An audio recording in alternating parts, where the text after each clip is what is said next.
Good afternoon. Oops, got to turn my mic on. Good afternoon and welcome to Starfire's Country Music. Today I have a special guest. But before I tell you who it is, I'm going to let you hear him with the first song that I always play starting Starfire's Country Music. And this is Where Did My Country Music Go?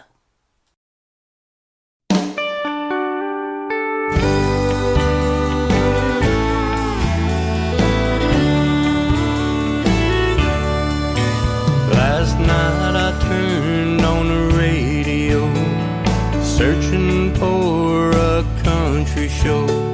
I hadn't heard twin fiddles in a while. I was searching high and low, up and down that radio. It was lost somewhere on the dial. I heard some blues and I heard some rock, and I heard some rap and I heard some pop, but country was nowhere to be found. I miss the simple melodies and three-part harmonies, so I kept searching for the sound. Where did my country music go? Lost somewhere down on Music Road. Well, I want my country music back, and that's a fact. Where did my country music go?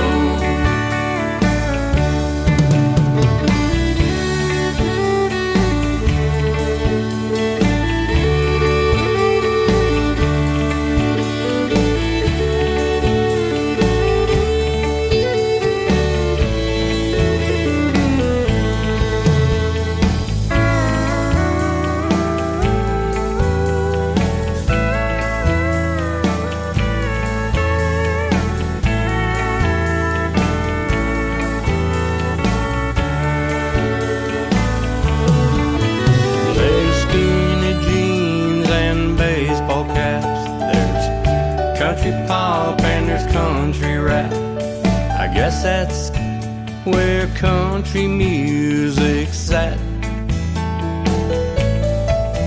No steel guitar or fiddle, lost in the middle. Somehow country music's lost its soul.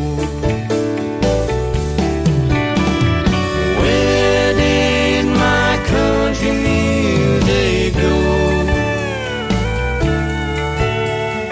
Lost somewhere down Music Road. Well, I want my country music back, and that's a fact. Where did my country music go?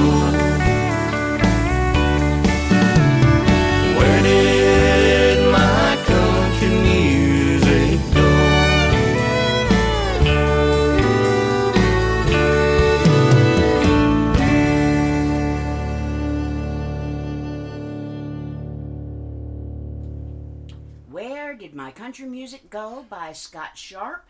And Scott Sharp is my special guest today.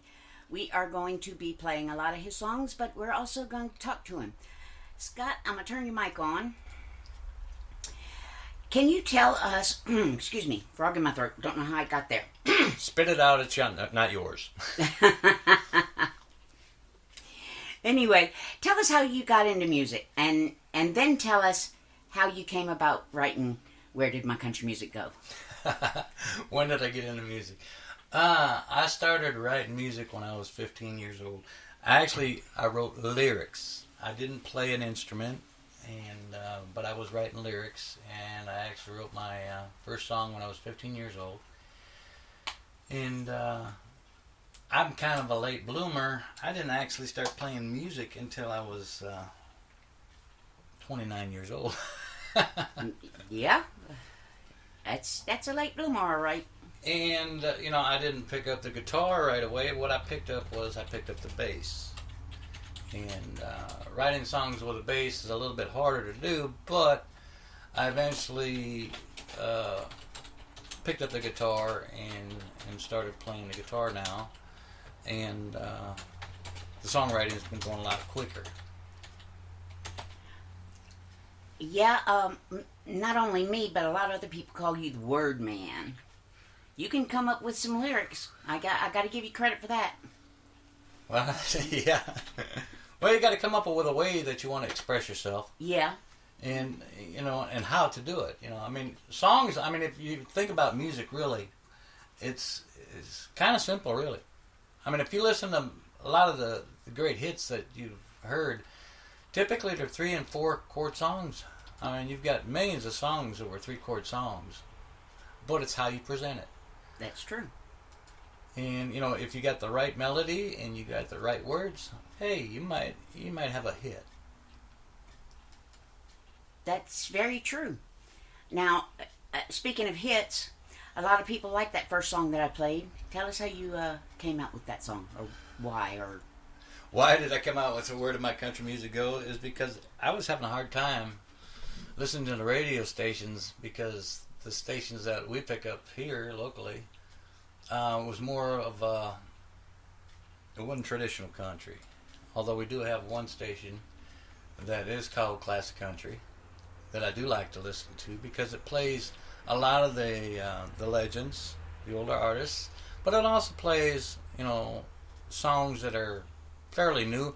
Their restrictions is the song has got to be 20 years or older. But I enjoyed listening to that station. But if I turned it on the local pop country station, I wasn't listening to country. And I was like, where did my country music go? And, when you say something out loud, sometimes you go, where did my country music go? It got lost somewhere down on Music Row. And that's how those songs come about. I agree. And you are so good at it. I'm going to, let's see. I've got to figure out what song I want to play by you next. I've got 115 songs in my DJ console right now. It's all Scott Sharp. And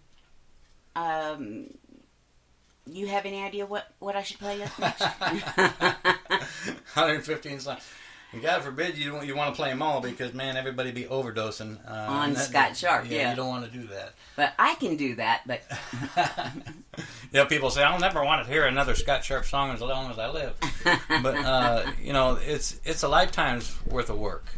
Yes, and, it is. Yes, it is. So it's been a long time, So, you got to say, well, I was 15 years old. Well, what year was that? Well, that was 1976. So, it tells you, it's been a lifetime ago. You give away your age, But I've slowly progressed, I think, better and better as I've gotten older. And I guess it's because of life's ups and downs, what do I observe, things that catch my attention, that type of thing. Yeah. And all of a sudden they become a song. And, a melody will pop in my head, and I'll try to work it out, and I'll go through the process of putting a song together. And it's kind of interesting, because people don't get to hear the original recordings, which is basically just me and a guitar. And that's me sitting in our office, and me picking up the guitar, sitting in front of the computer, and I've got the idea, and I start writing the words down, and I have a melody in my head, so I might write the verse down and play it back, and okay, that matches, change words around if I have to, and then go on to the chorus. Oh, what kind of a instrumental do I want to have? What kind of an intro do I want to have? What kind of an outro do I want to have? So it becomes it's a work of love. It really is. And when I'm obviously in the zone of writing, I pretty much shut off everything. I'm pretty much in a zone where I don't want to be interrupted. And a lot of times you'll hear the door go closed, and you'll hear me strumming, and you'll hear me singing, but you know what I'm singing or I'm strumming. Yeah, he doesn't lock the door, but he closes the door, and he doesn't even like me to open the door when he's in here like that.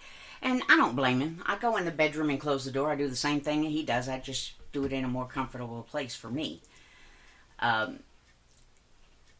I am going to choose a song from your first album. Tell us about your first album. Oh yeah, we recorded that, and it took us over a year to record all the songs for that album. And one was because number one is finances. You know, I've always kept a day job. Yeah. And finances, you know, it takes a little bit of time because you got to pay for the studio session, and you know, get everything lined up. If you practice a song, you know, hundreds of times, you go in and you kind of lay it out for the studio, and then you record. But some assembly required. I've worked with a few co-writers in my lifetime, and one of the first guys that I wrote with, and I've been writing with him since 1993. Yeah. So we've written quite a few songs, at least over 50 songs together. And Some Assembly Required was one of the songs that we had co-written together, and I basically drove my co-writer nuts with that because I was a bass player. I could play the bass for it. I couldn't play the guitar on it. So explaining what I wanted to do to the song and explain it how I want it to happen with Joe Perrock is my co-writer's name. It's kind of hard to get it across sometimes until he finally did the chord changes. He was following what I was doing, but he was making one wrong chord change that I wanted. And finally it was like, well, let me try. So we did find that chord change I was missing, and it worked out really good. And we recorded that song, and it became the title track of it because I thought the song turned out really well. And, you know, I had all the other 11 songs ready to go. And we would, you know, do them maybe one a month, one every month and a half sometimes, whenever we had the finances to go into the studio. And I really enjoyed it. It was a Nashville studio. It was called Brush Hill Studio at the time. And it was owned by Arvil Bird, who has also a Native American record label. Yes, he does. And a fantastic fiddle player. He's a Country Music Award winner, fiddle player. And he's played for a lot of the great artists. And now he's gotten more into his heritage and concentrating on Native American music. And man, the stuff that man puts out is fantastic. It is just beautiful.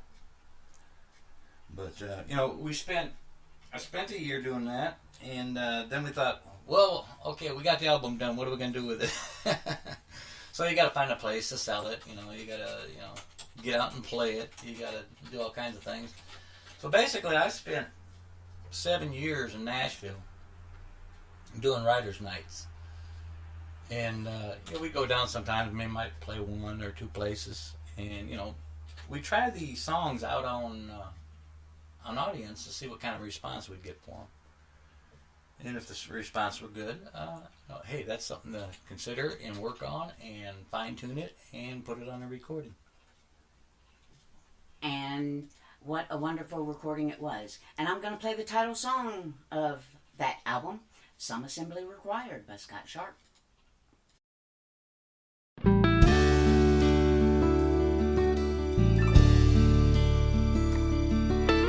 Two young lovers trying to work it out, living on love, and there ain't no doubt they're gonna make it to their tender years.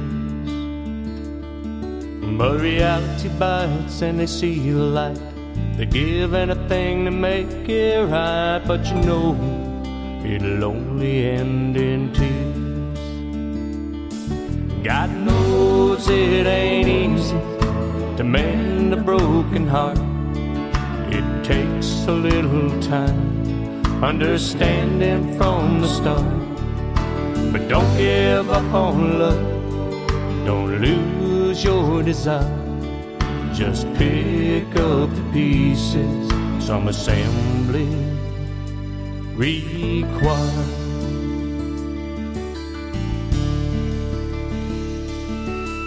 Low and low, nothing seems to matter. Heart's grown cold and your dreams are shattered, but the time keeps rolling on. And little by little the memory fades. There'll be a time you won't feel the pain, 'cause the hurt has come and gone. God knows it ain't easy to mend a broken heart. It takes a little time, understanding from the start. But don't give up on love, don't lose your desire. Just pick up the pieces, some assembly required.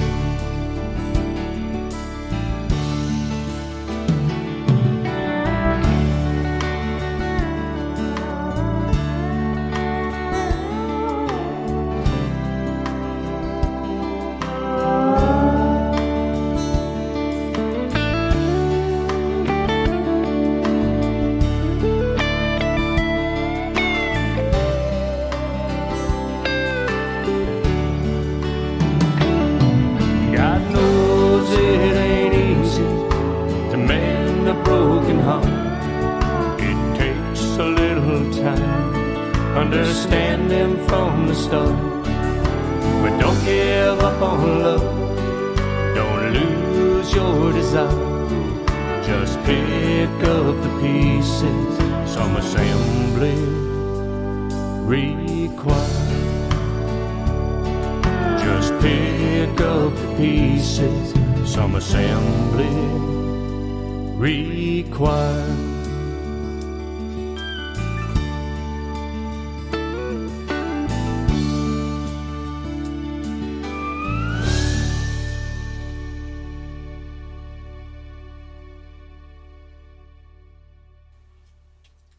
That was Some Assembly Required by Scott Sharp. As you can tell, it's a Scott Sharp day. Scott, your second album was Mind Over Matter. When did you put that one out? What year? Yeah, I think it was, 2013?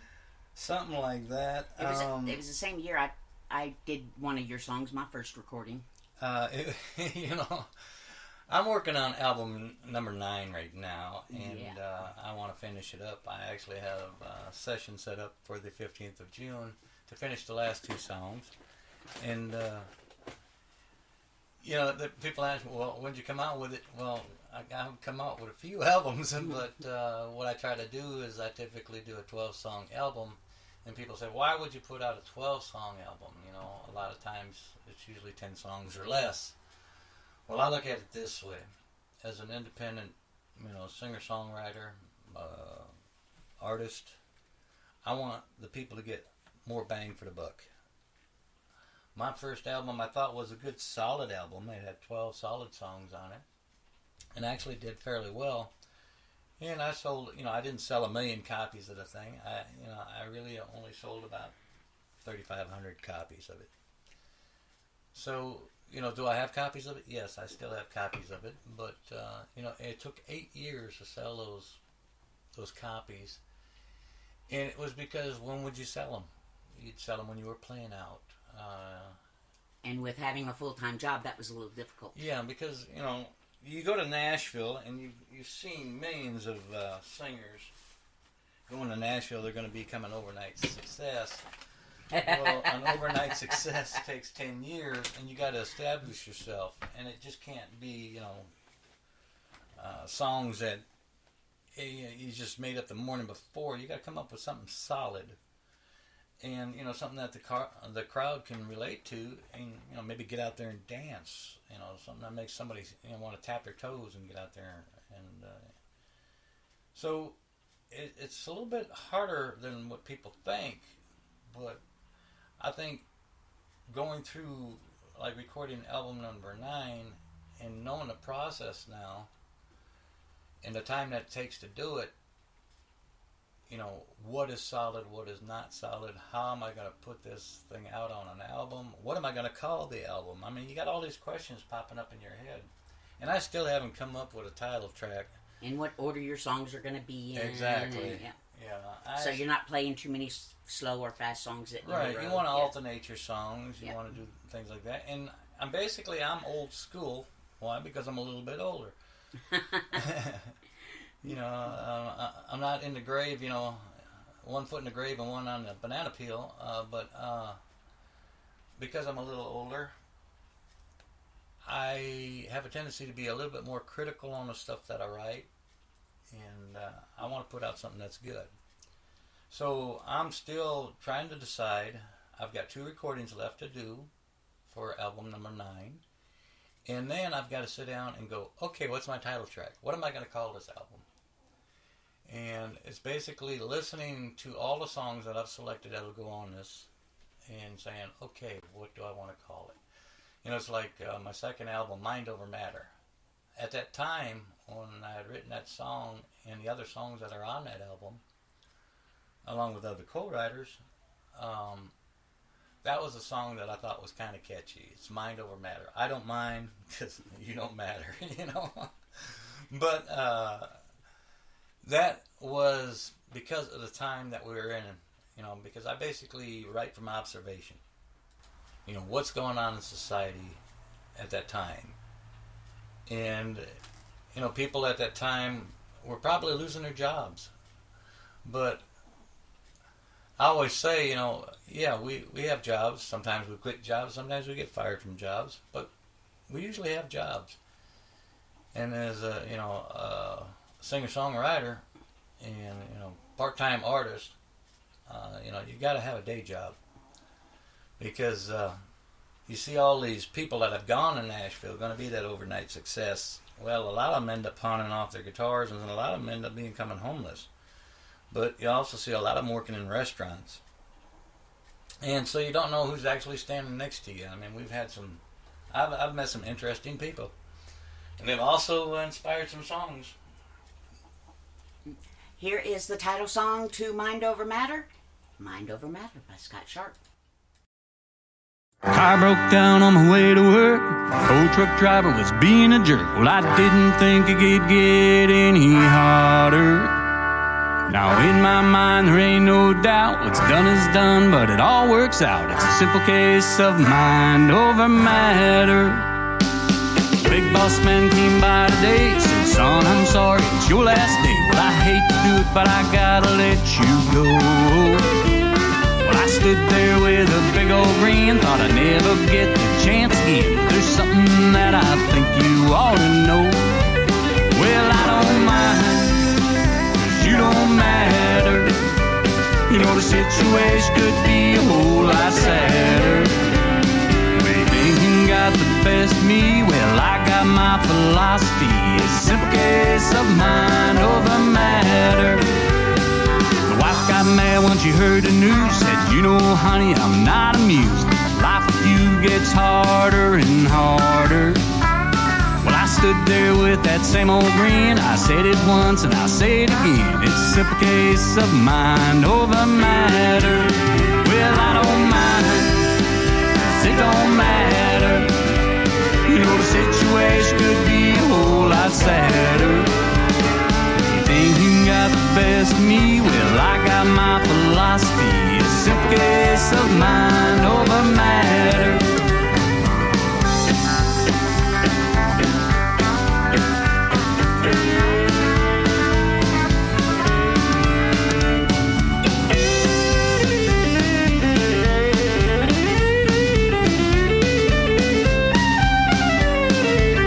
No, I don't mind, 'cause it don't matter.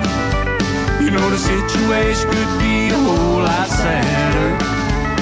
Well, you think you got the best of me, well, I got my philosophy. It's a simple case of mind over matter.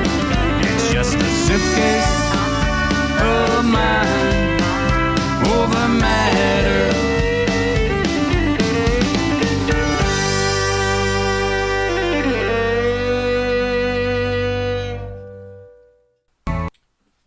Okay, Scott, uh, that was Mind Over Matter, the title song for his second album.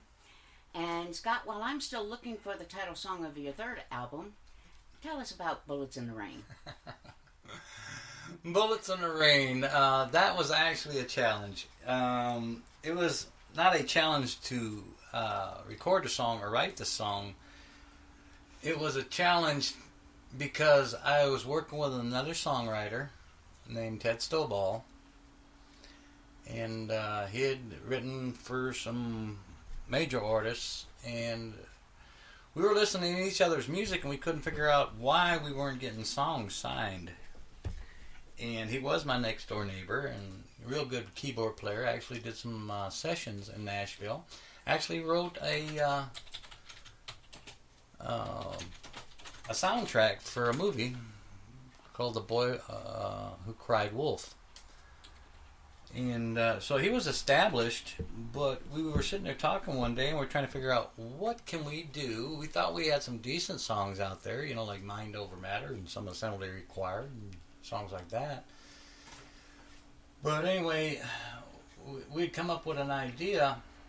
Well, Ted had come up with an idea, and he had actually done some music to it. He had a melody that he had in his head, but the idea that he came up with was an interesting one because that's the dirtiest song that I've ever written. Bullets in the Rain. And the reason is because people do not really understand what the song is about. Bullets in the Rain is not a violent song. It's not about violence. Bullets in the Rain is really based on a movie that was popular at the time called As Good as It Gets with Jack Nicholson and Helen Hunt. And it had triggered Ted into writing this melody. And he had the idea, Bullets in the Rain. He says, let me bounce it off you. He says, see what you think. He says, I'll give you the tracks, let you listen to it, and see what kind of words you can come up with. So he'd give me a CD with tracks on it, and I went home and I listened to the tracks. And what was funny was because I knew the concept, what it was going to be about, the words just started popping out. And so I started writing them down. And about 30 minutes later, I walked back over to Ted and I said, you want to see what I wrote? And Ted read them and he goes, sing it for me. So I said, okay. So we put the monitor speakers up and I sang along with the tracks that he had. And that's how Bullets in the Rain got started. And what it really is about is in the movie As Good as It Gets, there's a scene in the movie where Helen Hunt is really mad at the character that played by Jack Nicholson, that she walks over to his apartment and she's going to chew his butt out. And she's mad and she's walking and stomping through the rain. And she gets to the door and she rings the bell and she looks down and realizes that she's wearing a t-shirt that is wet. Therefore, that's where Bullets in the Rain came from. So we ran with it. So we wrote this. I wrote the lyrics. Ted did the music. Bullets in the Rain, which is very cryptic because all the lines in the song stand for something different. Not what you think it stands for. So the fun part was we had just moved down to the Chattanooga area. I left Nashville and moved to the Chattanooga area. And the first time that I ever sang that song live in downtown Chattanooga, the young people loved it. They didn't understand it, but they loved it. And after I got done doing my little writer's night thing, and I sang probably 7 or 8 songs that night, the people, the young folks were coming up to me and going, wow, we really love that song. It's great. It's fantastic. And I said, well, what's it about? And they thought it was really about somebody being shot during a thunderstorm. And I said, you're not even close. So I sat there and explained that song word for word. I said, this is the dirtiest song you'll ever hear on the radio, because it was getting some airplay on the radio. I said, but because I wrote it so cryptically that it got a lot of airplay, and it actually did real well on the independent country charts. And I'm not the only artist that plays, or I'm not the only DJ that plays this song, but yeah, turn on your dirty mind, cause here it comes, Bullets in the Rain.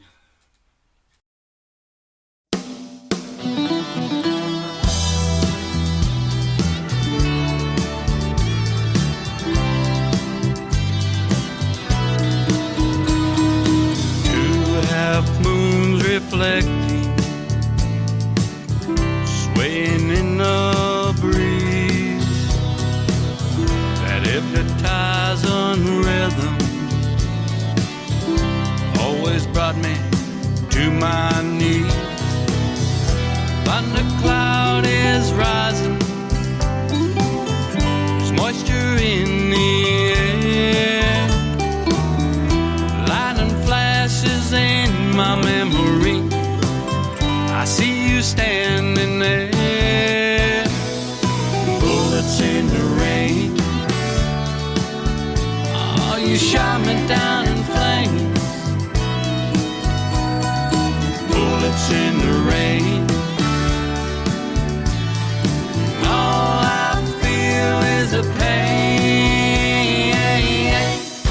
Bullets in the rain.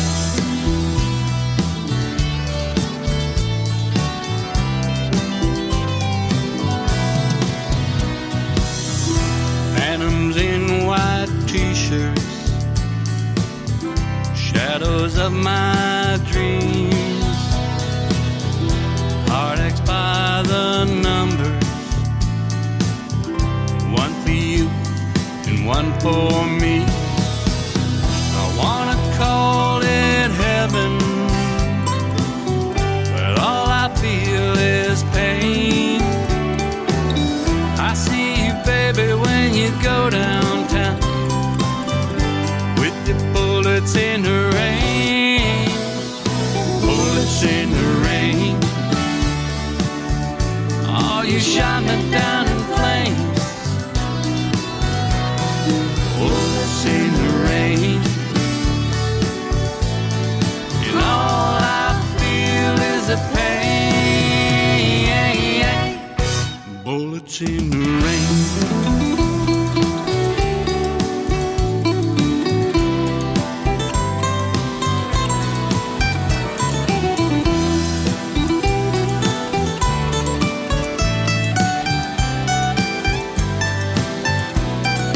Bullets in the rain,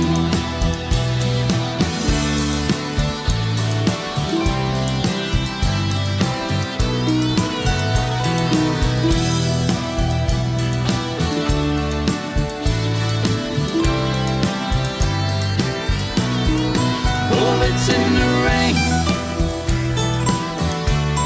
you shot me down in flames. Bullets in the rain, can you feel my pain? Bullets in the rain.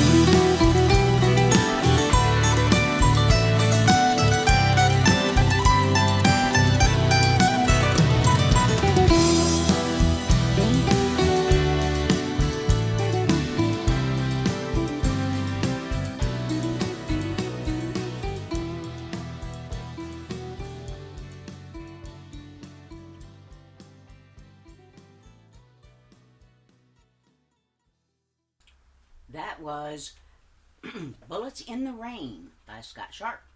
And I'm just going to tell you the name of the song for right now, because Scott Sharp is pretty much the only artist I'll be playing today.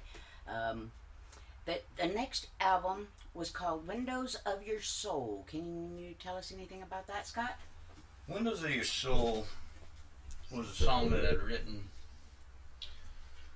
If people, that truly know me, know of, I've been through a few things. I was divorced from my first wife, and I was also engaged after that for a woman that ended up passing away while we were engaged.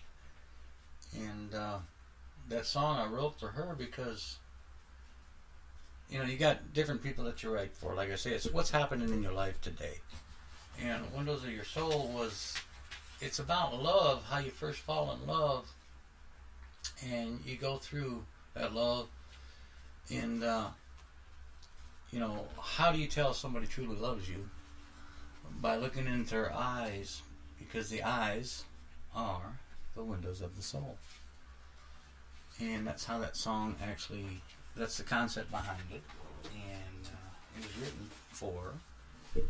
And a lot of there's people that have inspired songs. They don't realize it, but they have inspired songs. And but it's one thing about a songwriter is they're wearing their heart on their sleeve. And Windows of Your Soul was an album that I wanted to do. There's a lot of songs that are on that album. There's some upbeat songs, there's some traditional sad country songs, but also you've got some funny songs on there. And that album happened to have one of my songs that I got notoriety for, and that was The Golden Years. But, yeah, we'll be playing that one too in a little while. But Windows of Your Soul, it touched my heart deeply when you wrote it, and I love Jenny too. And not only am I going to play Windows of Your Soul, but Jenny is no longer with us, and I'm playing it for her.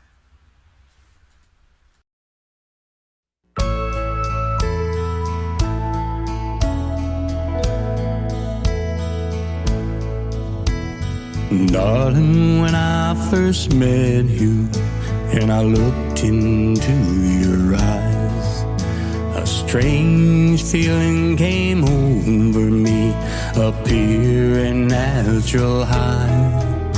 My heart had never beat so hard or so strong. I knew we'd be lovers, my heart couldn't be wrong. And I saw those same feelings when I looked into your eyes. Those strong loving feelings you can't hide or disguise. We're gonna love together for many a good year. We're gonna share laughter, we're gonna shed some tears. So don't have any regrets, don't fill me with lies. The answer is within you, it's deep within your eyes. Don't answer any questions with a simple yes or no, 'cause I can see the answers, they're written in your soul.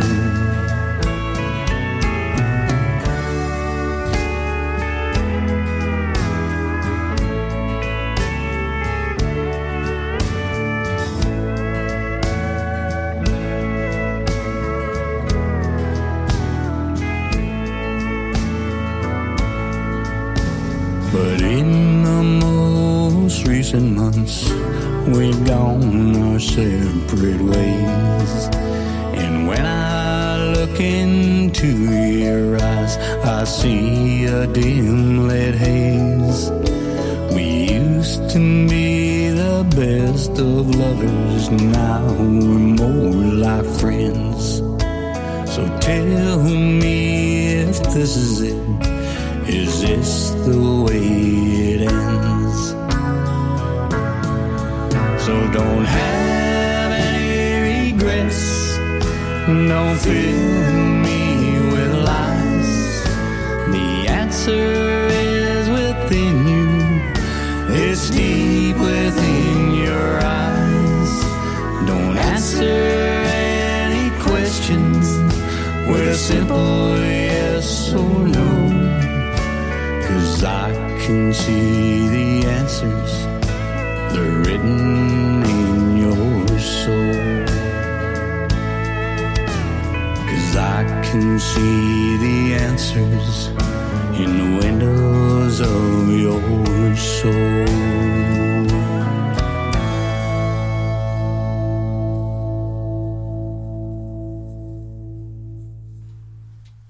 That was Windows of Your Soul, and I don't know why I can't get rid of this frog in my throat.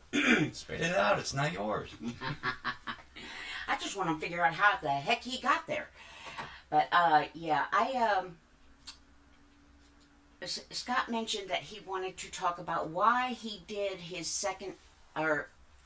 why he did Some Assembly Required Take 2. It's the same songs as what's on Take 1, but we did it at a different studio. Well, he did.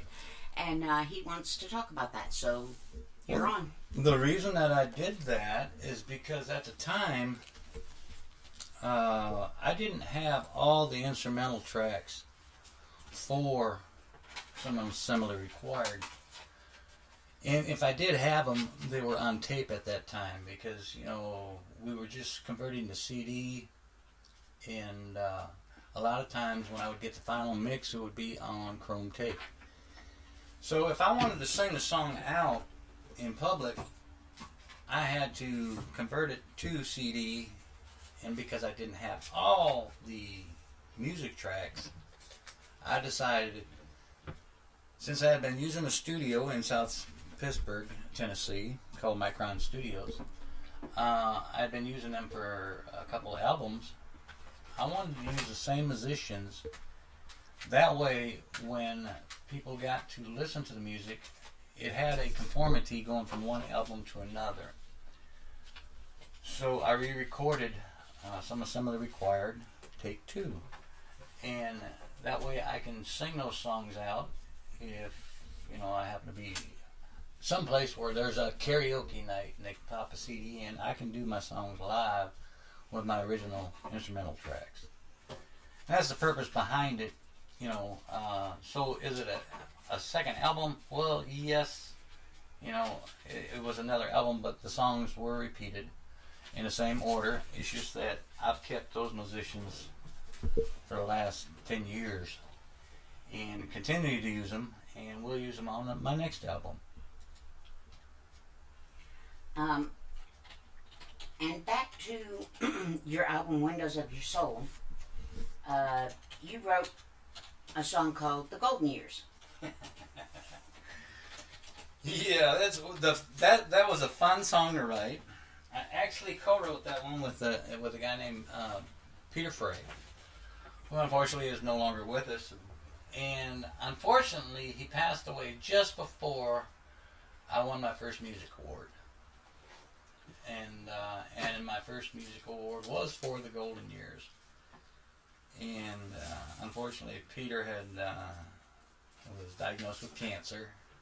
He passed away. He ran a radio station out of New Zealand called Opus.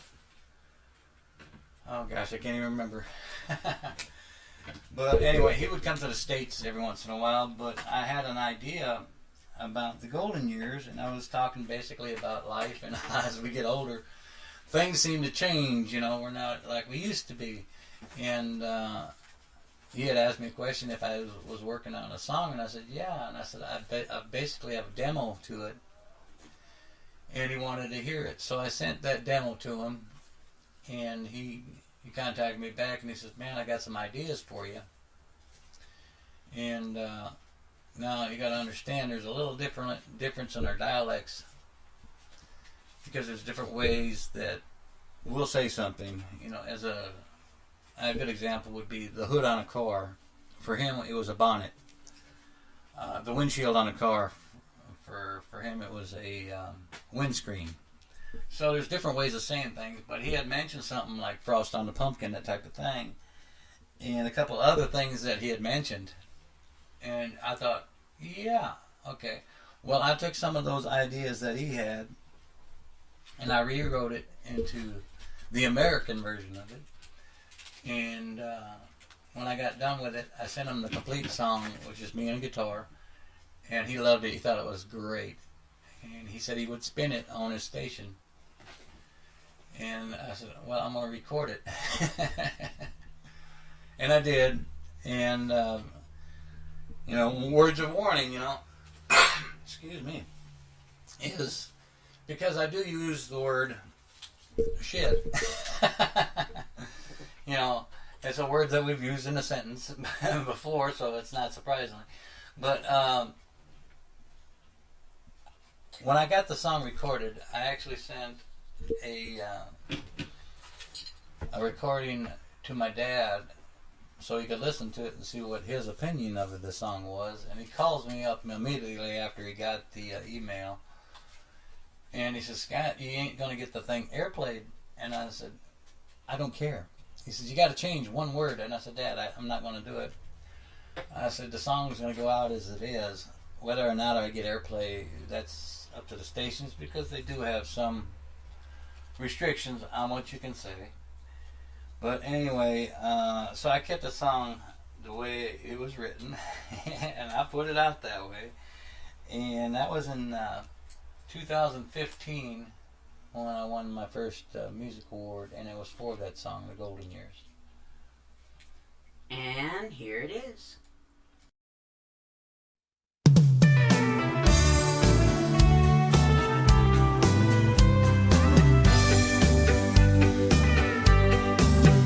No more sex after 60, you know that's a myth. 'Cause I could go all night long if I didn't have to piss. And when it comes to loving, I like to nibble on your ear. But I can't seem to find my teeth, oh wait, they're over here. Why they call it the golden years, I don't have a clue. Sometimes I can't remember who I'm talking to. They call it senior moments when our brains give us fits. Well, I just call it CRS 'cause I can't remember shit. Well, you know I never lost my hair, I know where it's at. It's all relocated to my ears, my nose, my back. Don't let this gray hair fool you, I'm still young at heart. But as we get older, you'll learn to never trust a fart. Why they call it the golden years, I don't have a clue. Sometimes I can't remember who I'm talking to. They call it senior moments when our brains give us fits. But I just call it CRS 'cause I can't remember shit.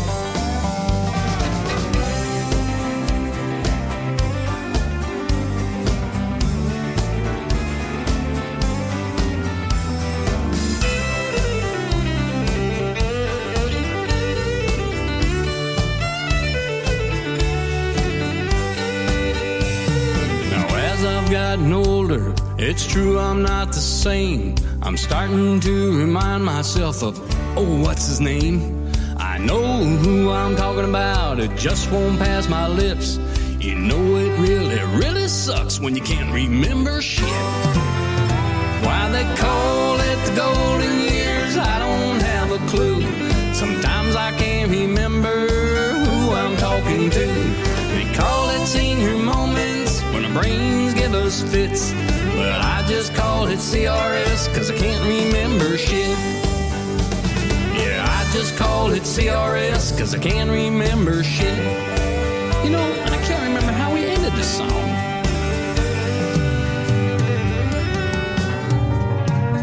Not sure what happened there. Yeah, I think that's it. Yeah, that's the way we did it. Yeah, I'm sure of it. That was The Golden Years. Now, as you can tell, I've been playing the title songs to Scott's albums. And the next album was No Holds Barred. That whole album, I really like doing that album because there's a lot of good songs on there.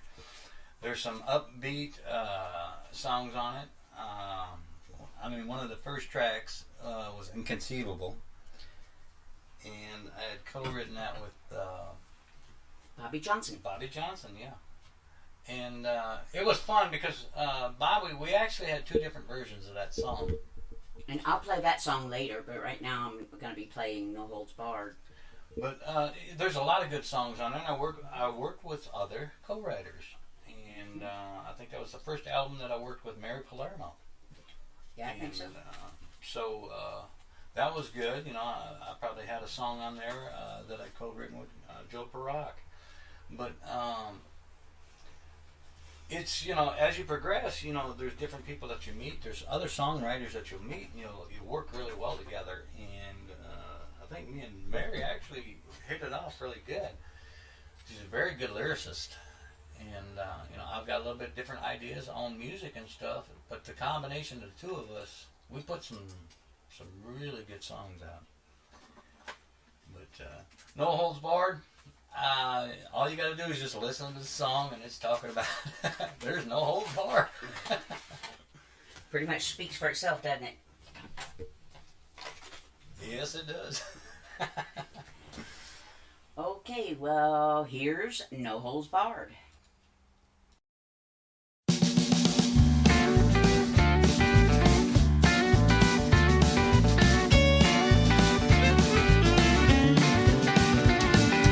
I was raised the old-fashioned way. I know love until the wedding night.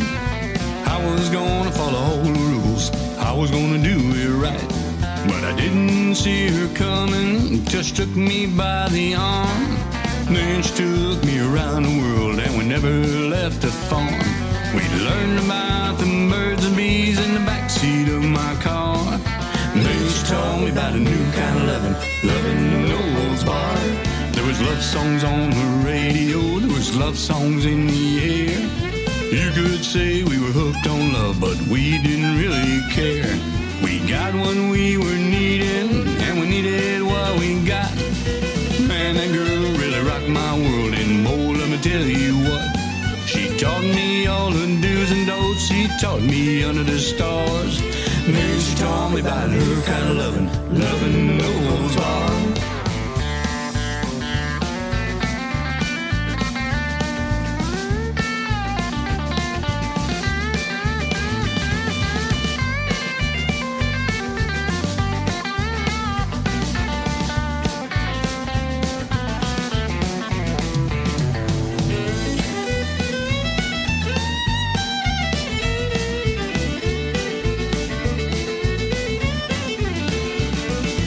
Love in the morning, make love in the afternoon. There ain't no better kind of love than a love I make with you. We'll get it while the getting's good, and we'll get it while it's hot. We can't seem to get enough, and we can't seem to stop. So when it comes to good loving, I wanna be your star. When it comes to your kind of loving no holds barred.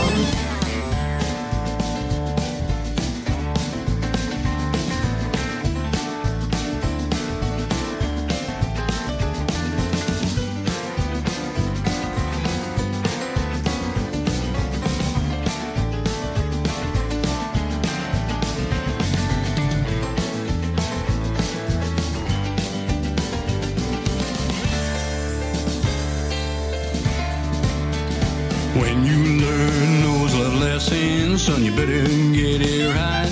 Ain't talking about 8 seconds, we're talking about all night. So learn all the do's and don'ts, and what really turns her on. She'll be coming back for more, you're singing her favorite song. You've got to learn what it takes if you want to be a star. So learn about a new kind of loving no holds barred. Let's get it on now.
No Holes Barred, and that was the fourth album? Fifth. I can't keep track of them myself. But anyway, he mentioned a song that he co-wrote with Bobby Johnson, and I'm going to play that for you now. Is there anything else that you wanted to say about Inconceivable? Inconceivable. One of the places that I got to sing that live was up at the Murfreesboro Community Center. And that was a fun show actually to do. We did do it live up there, and we basically had a house band with all the artists up there. But there was a family up there, and I'm trying to remember the name of their band. But I can tell you that the lead is Gaither Family Circus or something like that. Yeah, Gaither Family Circus. The woman in the band is the daughter to one of the guys, Oak Ridge Boys. Yeah, and anyway, they were entertaining as a family, I'll tell you, because they were outstanding. The husband was one of the lead singers and guitar players for Exile. So you had this, Exile singer married to a woman that was raised by a country family, and the Oak Ridge Boys, and they had 4 children, and they taught those kids how to play and sing and harmonize, and they put on a fantastic show. And I sang Inconceivable there in that show, which was a lot of fun. And another interesting tidbit to that is at the end of the show, they brought all the artists back up on stage, and we closed out the show with everybody, all the artists singing May the Circle Be Unbroken. Well, me and Trish had written a song called Where There's Smoke. And it's basically set up to the same melody as May the Circle Be Unbroken. It's just done a little bit differently. So while everybody was singing May the Circle Be Unbroken, I was singing Where there's smoke, there is a fire, and where there's love, there is desire. Well, I wasn't close to the mic, and the guy from Exile kept signaling me to go closer to the mic because he liked what I was doing. And he says, "Man, you should be singing that with us." And if we had practiced that together, I would have done that, because it actually matched really well with it. And he talked to me about it afterwards, and he says, that is fantastic, man, that worked out really good. He said, "Who wrote that?" And I said, "Well, me and my wife did." So, but they were good people to talk to. They traveled around, they had their little tour bus and everything. But, the way things are going right now, it seems like it's getting hard to make a living. And, driving a tour bus is expensive. Oh, yeah, for the gas alone. Yeah, just for the fuel alone. If you got diesel or whatever, and you're paying $3 a gallon or $4 a gallon, whatever it is, and you're traveling from like Gatlinburg to Murfreesboro, you got a couple hour trip, and so but we did have a good time doing that show. I did, but not one single artist sold a CD during that show. Nobody did, and there were some outstanding artists at that show. If I would have had the money, I'd have bought at least one CD from all of them. But unfortunately, I didn't have the money at the time, and I don't know how to get in touch with those people. But for Inconceivable, he wrote it with Bobby Johnson. And is Bobby Johnson singing with you on this song, or is it just you? Just me. Okay. It's me with some backup singers. Okay. And the backup singers that Mike uses at Micron Studios are called Down Home? That's correct. Okay. Well, here's Scott Sharp and Down Home with Inconceivable.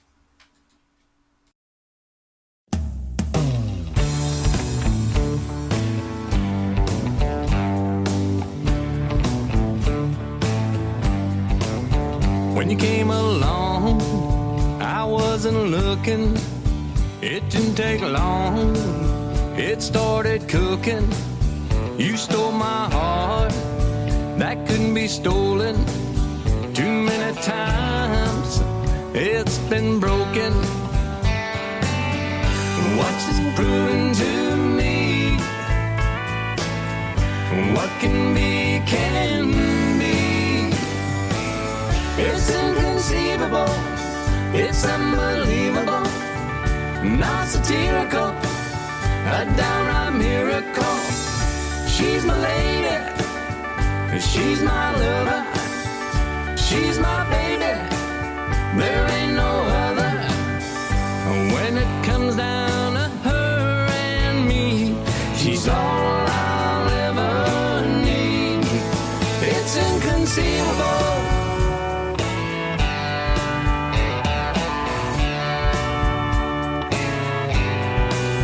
Too good to be true. I had my doubts. I had to be sure. I had to find out. So now I believe her. I'll never leave her. She's won my heart. I can't deceive her. What she's proven to me, what will be, will be.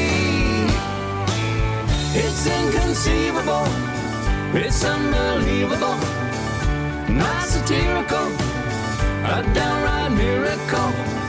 She's my lady, she's my lover, she's my baby, there ain't no other.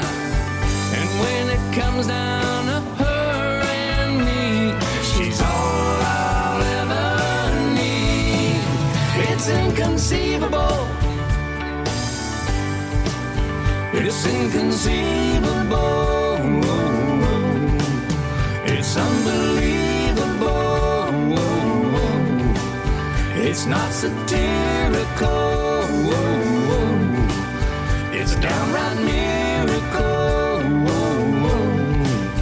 it's immeasurable,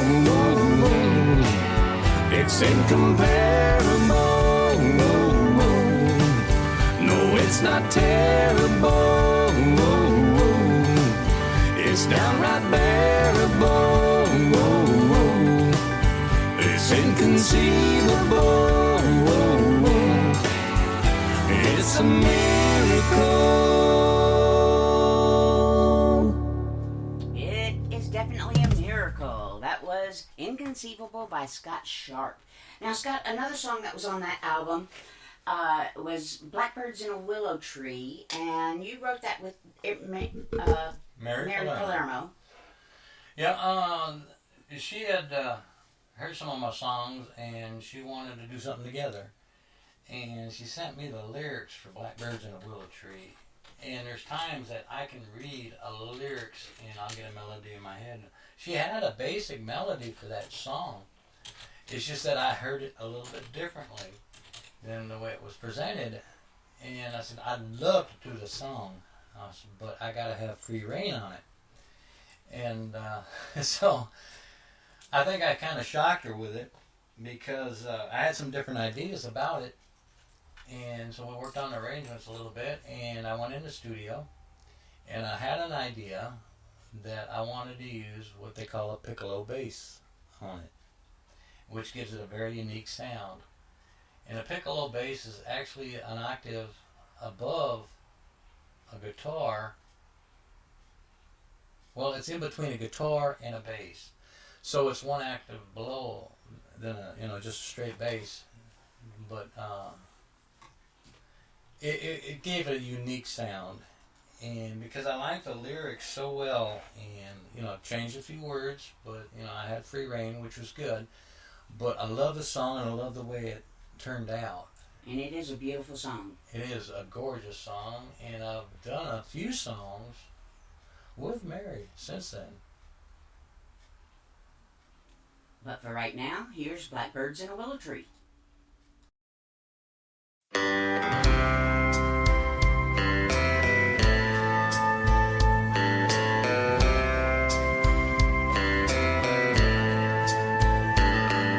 Maybe I should have held you all those dark and lonely nights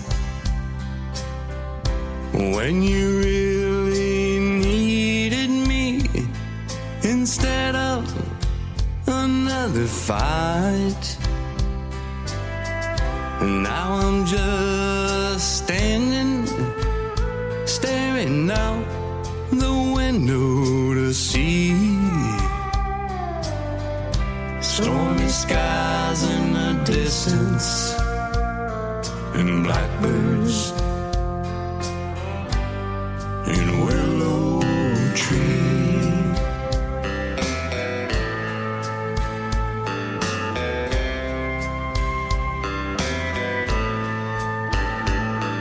Maybe I should have listened before I caused you this pain. Storm clouds getting darker, and it's starting to rain.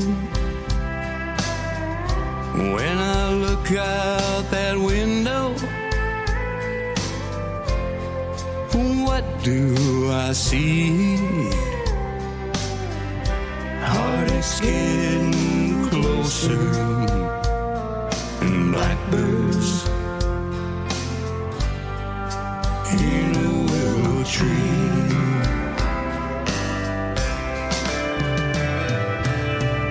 Stormy skies in the distance, and blackbirds in a willow tree. I'm losing all my resistance, so tell me, please tell me, what's gonna happen to me? Maybe I should have held you all those dark and lonely nights when you really needed me instead of another fight. And now I'm just standing, staring out the window to see heartaches getting closer, and blackbirds in a willow tree. Heartaches getting closer, and blackbirds in a willow tree.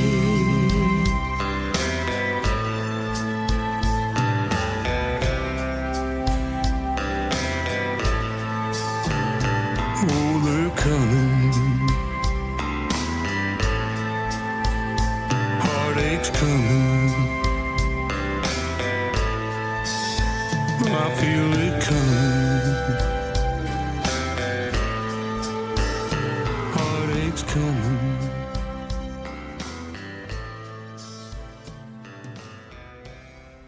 That was Blackbirds in a Willow Tree by Scott Sharp and Mary Palermo. Up next, I want to play a song that we're going to skip back to Mind Over Matter, because I want you to tell everybody about your song, Greatest Music Never Heard. Greatest Music Never Heard was inspired by me meeting one of the greats, and that was Vern Gosdin. And it was a fun night. Vern Gosdin was actually in the audience. He was actually sitting up at the bar at a place called Lonnie's in Printer's Alley. And me and Joe Perrock were doing a writer's night there that night. And we were up on stage and we were doing our little thing. And we were doing it as, it was just me and Joe. And I was playing bass and singing leads. And Joe was playing guitar and singing harmonies. And we did probably, 30 minutes of music that night because they had other singer-songwriters there. And anyway, we got done, and if you've ever been to Lonnie's, the stage is behind the bar. And to get to it, they've got a little door that they lift up, and you walk through and you go up to the stage. And, it's not a large stage, but you can get a couple people up there and you can do your thing. Anyway, as we were coming back and getting off the stage and stuff, we had initially been sitting at the bar before we went on stage, and we were drinking beer. We had a bucket of beer. But anyway, after doing 30 minutes, Joe had to go. He had to go to the bathroom. Well, I sat down in the chair that that I had before we went up on stage, and our bucket of beer was still there. And anyway, I sat down, and lo and behold, Vern Gosden came up and sat next to me. He says, "Do you mind?" And I said, "No, not a problem." And he says, "I really liked what you guys did up there. You had great harmonies and good music." And I said, "Oh my gosh." I said, "That's an honor to hear that from you." And he says, "Do you know who I am?" And I said, "Yeah, I know who you are. You're Vern Gosden. You're the voice." So I was just in awe because, I love Vern's music. And you're right, it was an honor to be recognized by him. By him, yeah. And because Vern was a little older at the time. Not only recognized, but complimented. Well, he was a little older at the time, but I recognized him.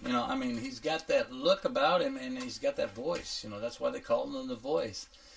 And so we sat and we chatted for about 15 minutes, and it was great. It was great to talk to him about it, and I got to ask him questions, on how he got started and when things started happening and stuff like that. But anyway, well, Joe he went to the restroom and he was coming back, and he got stopped by a couple of women that wanted to talk to him, and of course he was busy, so I just sat there and I carried on my conversation with Mr. Gosden. And anyway, Vern had just gotten over dealing with double pneumonia at that time, and he said, "Well, I'm gonna call it a night." And I said, "Well, it was an honor meeting you," and shook his hand and everything. He got up and he was walking out. Well, as he's walking out, Joe was done talking to the women that were graveling at him. And anyway, Joe sat down. He said, "Well, who were you talking to?" And the bartender said, "He was talking to Vern Gosden." And Joe looked at me and he goes, "You were talking to Vern Gosden?" I said, "Yeah, the voice." And the bartender said, "They were having a great conversation." And Joe said, "Well, why didn't you come get me?" And I said, "Well, you were busy." So anyway, we talked about it. That was the last writer's night we did that night. And so we were headed home. And we were talking about it on the way home. I said, "You know what would have been really awesome?" And he goes, "What's that?" And I said, "If Vern would have got up there and sang with us. That would have been awesome. That would have been the greatest music never heard." And I made that statement. And me and Joe looked at each other and I said, "Oh God, we got to write a song about it." And that's how Greatest Music Never Heard got written. Now, you, at one point, when you were still on Facebook, you were in touch with his wife? Yes, yeah, his wife. His ex-wife. Ex-wife, Beverly Gosden. Very very interesting also to talk to, but she had contacted me and she had heard that I had written a song about Vern Gosden. And I said, "Yeah, the Greatest Music Never Heard." And she said, "Could I hear it?" And I said, "Yeah." So I sent her an MP3 of it. And she had seen a video that I had done for that song. And she says, "If I send you some pictures, could you redo the video?" And I said, "Oh, sure, I could redo the video," because I had pictures that nobody else had. And she did. She sent me a bunch of pictures. And so I redid the video on Greatest Music Never Heard and put it back out there. And I talked a little bit about how I met Vern Gosden. Here is Greatest Music Never Heard.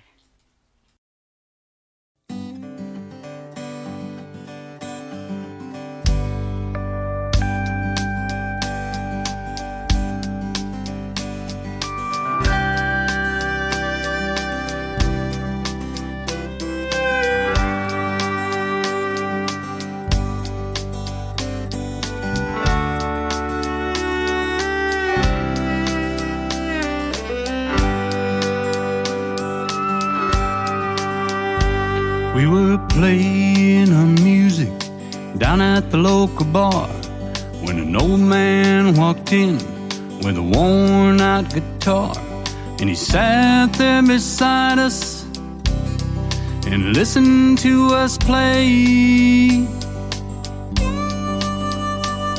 And a smile crossed his lips and a sparkle filled his gaze.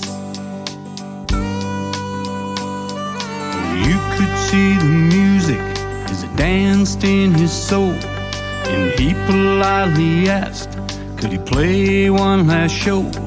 And the boys in the band, we all agreed, we'll take the chance and let this man sing. Lord, it sounded like an angel. Oh, the old man could sing, and he played that guitar, never missed a string. In the songs that he played, we hung on every word, for he played the greatest music we had never heard.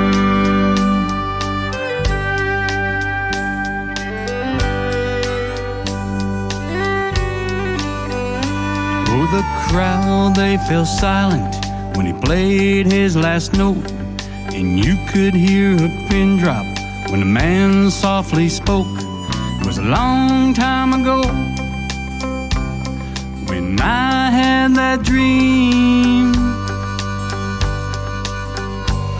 so I bought this old guitar and I learned how to sing.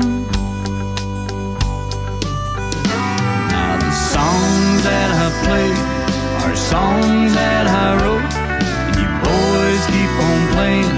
You're my prayers and my hopes. And don't forget your dreams, and don't forget these words, and keep on playing the greatest music they had never heard. Lord, it sounded like an angel. Oh, the old man could sing. He played that guitar, never missed a string. And the songs that he played, we hung on every word, for he played the greatest music we had never heard.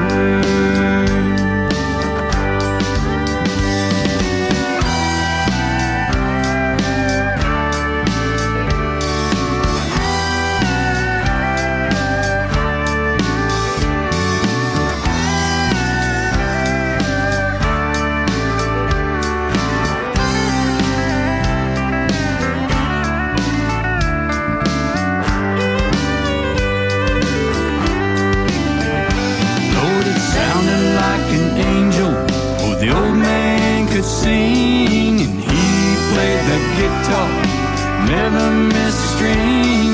And the songs that he played, he hung on every word, for he played the greatest music we had never heard. He played the music. Oh, he played the music. Play the music.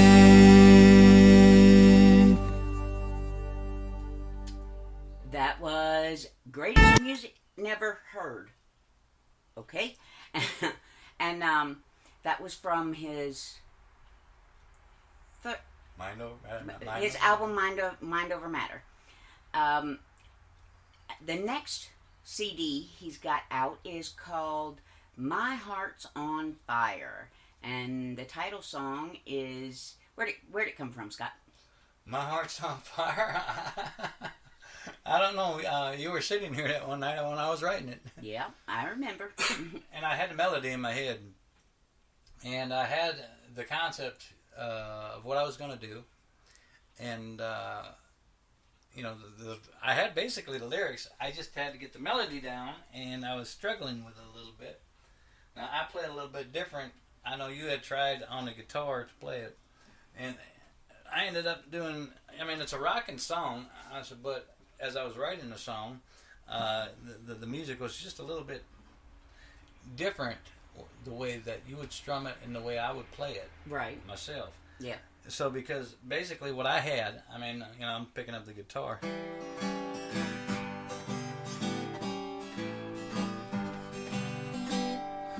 And that was kind of the melody to it, and I was alternating between chords, and I was changing my chords. So I was playing a little bit different than you were, but we were trying to get it down, and so we did a basic recording of it, and I ended up taking that in the studio, and I wanted to rock it out a little bit, and I had a lot of fun doing it, and a little bit of country rock. Yep. And it turned out pretty good. I really liked it. It's a fun song, and here it is, My Heart's on Fire.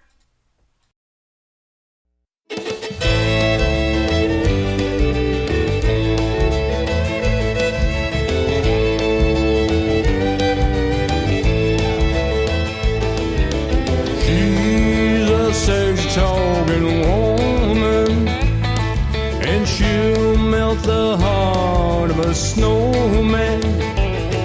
She'll show you're a man with a touch of her hand. She's my kind of woman. She's got that special touch that I need so much. Baby, my heart's on fire.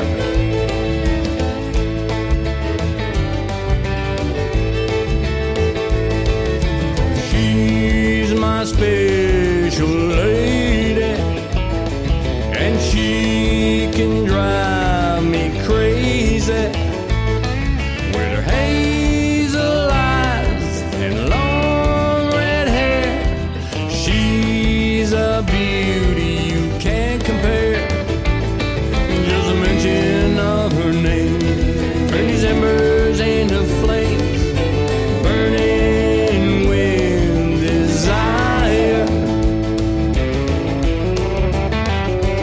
Oh, let's rock it.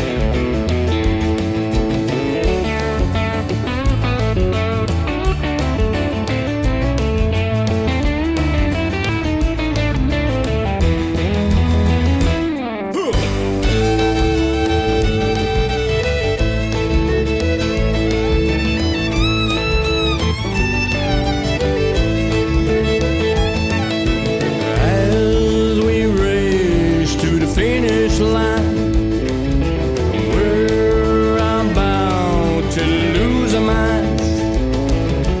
We'll make love all night long till we see the break of dawn. Baby, hold me tight, it feels so right.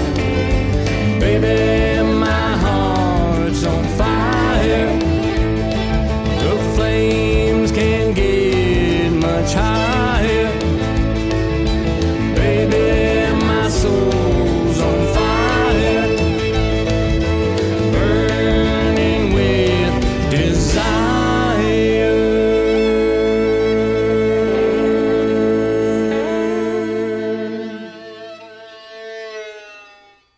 My Heart's on Fire by Scott Sharp. Another song that was on that album is called That's Gonna Hurt. You want to tell us anything about that one? Yeah, that's one of our first duets that we did together. Do you remember when I wrote that song? I think it was while I was on the cruise and I came back. Yeah, I had written 3 songs while you were on that cruise. I had a lot of free time. Now, I was gone for 10 days. I come back and we got 3 songs staring at us. And she got to hear him, and she thought, yeah, I really like that. And I said, well, you're going to do a duet with me. And she goes, bye. And yeah, he likes to spring things on me. So we went into the studio, and so how are we going to do this? And I said, well, I'm going to do the first verse. I said, you're going to do the second verse. I said, and then we're going to alternate back and forth. And it's fun because we like to do a little bit of front porch picking. And and we've been trying to change the lyrics a little bit. Well, we were... But just a little. the lyrics are the same. It's just that we repeat them. And the first time I ever did that to her while she was singing, he got me all befuddled. it was fun. I wasn't expecting him to do it, and I was, in the middle of, my part, and he goes and repeats it, and I got lost. But it was a lot of fun, and that's what I want to do actually when we do it live, is to be able to go back and forth like that, because it's a fun song, and we'll keep practicing. So we're going to bring you an even better version of That's Gonna Hurt. But live version, because the song's already been recorded. But it was a fun song to do, and we did have fun in the studio. Yeah, yes, we did. And here it is. That's Gonna Hurt by Scott and Tricia Sharp.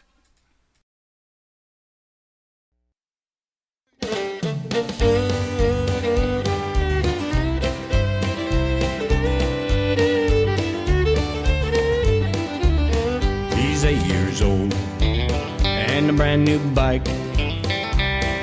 He's going riding with his friends tonight. He'll jump that ditch. He'll be a star. He'll wreck that bike and get a brand new scar. That's gonna hurt. It'll leave a mark. It might even break his heart. But lessons learned and the bridge is burned. And that's where wisdom starts. She's sweet 16, and she's in love, and she's flying higher than the stars above. But it doesn't last, happen way too fast, and her heart gets broke with a goodbye note. That's gonna hurt, it'll leave a mark, and it might tear her world apart. But lessons learned and a bridge is burned, and that's where wisdom starts. As we get older, we get a little bolder, as we navigate through this thing called life. We'll have our ups and we'll have our downs, and we'll have our share of smiles and frowns. Sometimes life hurts and it leaves a mark, and sometimes it breaks our hearts. But lessons learned and a bridge is burned, and that's where living starts. And that's where living starts.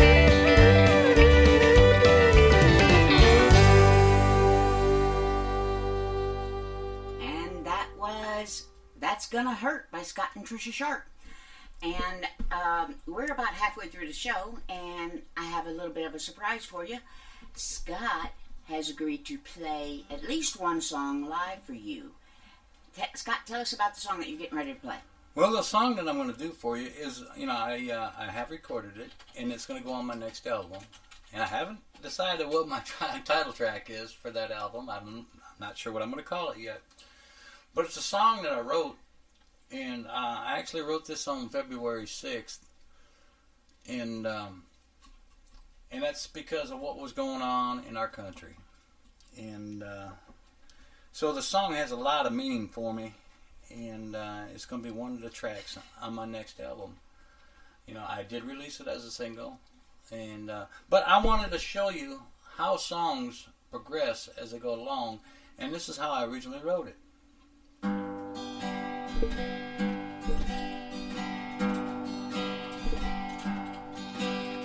Have we forgotten how we became a nation, how we fought and struggled with great determination to live in a country without tyranny, to live in a land of the free. There's a woman in a harbor who has dropped to her knees, a declaration of independence independence and the torch of liberty. She holds her flame up high with tears in her eyes as they rewrite our history. Today I heard the eagle cry. Today my flag no longer flies. Silence is rung by the Liberty Bell. God deliver us from this hell, 'cause today I heard the eagle cry.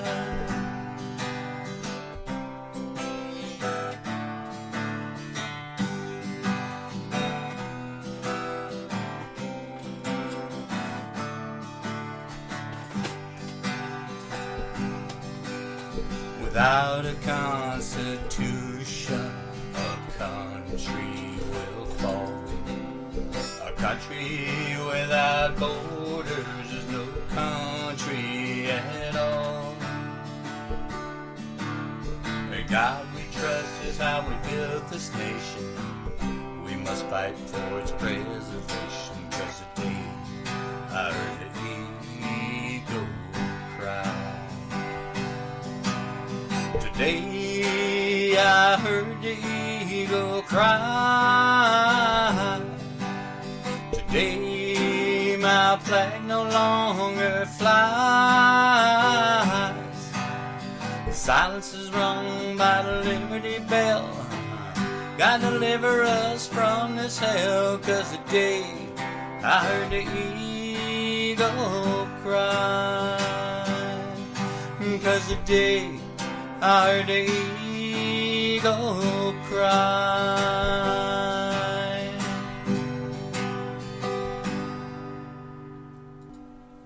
Today I heard the eagle cry live. Scott, that song really gets to me, and with it with Memorial Day weekend coming up, that's a pretty good song. Friday, I will be doing my Starfire's Country Music show, and it is going to be a patriotic show in honor of Memorial Day and the friends, brothers, and sisters that we've lost in the military. My husband and I are both veterans, and veteran type. Very patriotic, put it that way. Yes. One of my favorite holidays is Independence Day, and I do like to celebrate Independence Day with a bang. And I'm literally talking about a bang. I do have, and one of the things I like to do on the 4th of July is I've got a cannon that is I want to say it's probably a 1/3 scale cannon that actually shoots golf balls. And I do light that thing off a few times on the 4th of July. Yes, he does. And it's even if you've got your hearing protection on, it makes you jump every time. It will shake the ground a little bit, but it is a lot of fun to do. It's a black powder cannon, and I really enjoy playing with it. And, everybody has different passions. I do love writing and playing music. I do love performing. And, there's a couple other things that I like to do. I do have a big interest in guns. I've been, target shooting since Big doesn't cover it. since I was a young kid, and I'm into long range shooting, precision shooting. I like to shoot like things like aspirin, and people are like, "Yeah, right. Okay, you can't. Yeah, you can shoot an aspirin. Yes, I can. I can shoot an aspirin, and I can drive nails." but it's something that I like to do. So, you got to look at what I like to do, it's just one of the things that I do, and I do write patriotic songs. I try to include at least one patriotic song and one gospel song on each album. And what I've tried to do is I'm starting to include one Christmas song on each album. And there will also be a new Christmas song that will be on this next coming album. And I'm basically going back to the old school way of doing things. My third song on an album is my title track.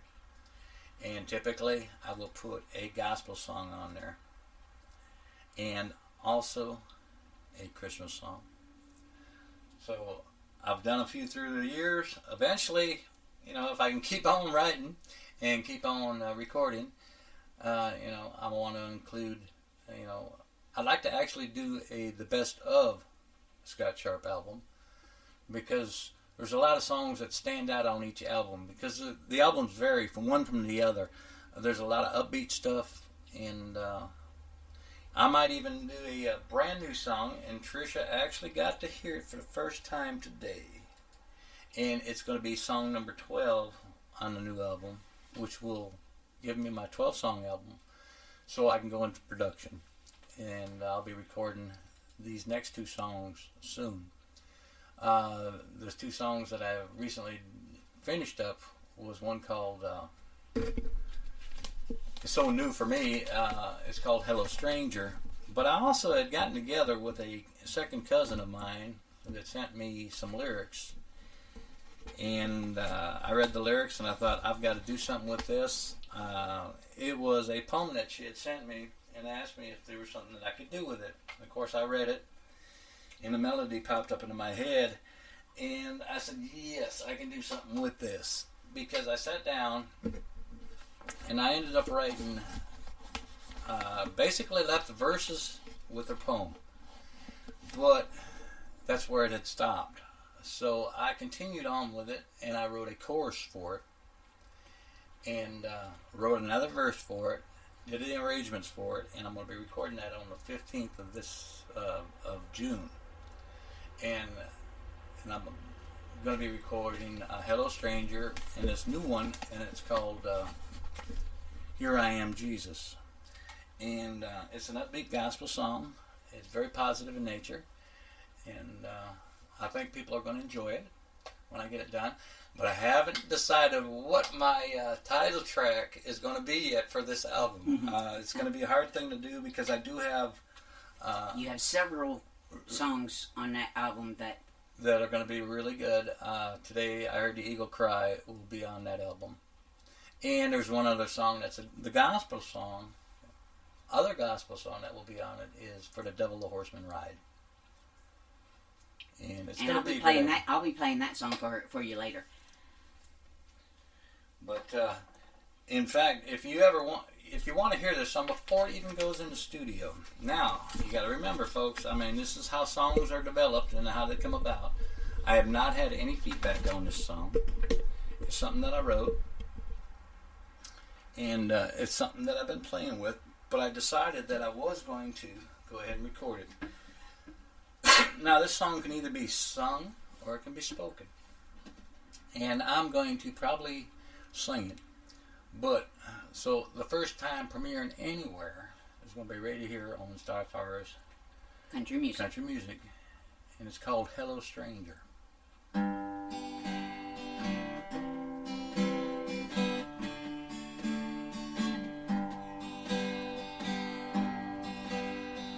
Well, hello stranger, how long's it been?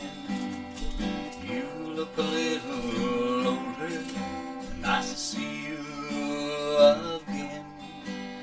Your hair's a little grayer than I once remembered, but then the way all feels like September.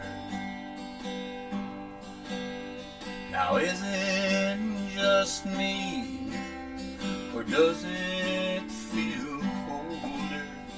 But I guess that's normal as we get older. The kids are all grown now and out on their own. The door's always open and they still call it home. It's true, time never stops, keeps ticking away.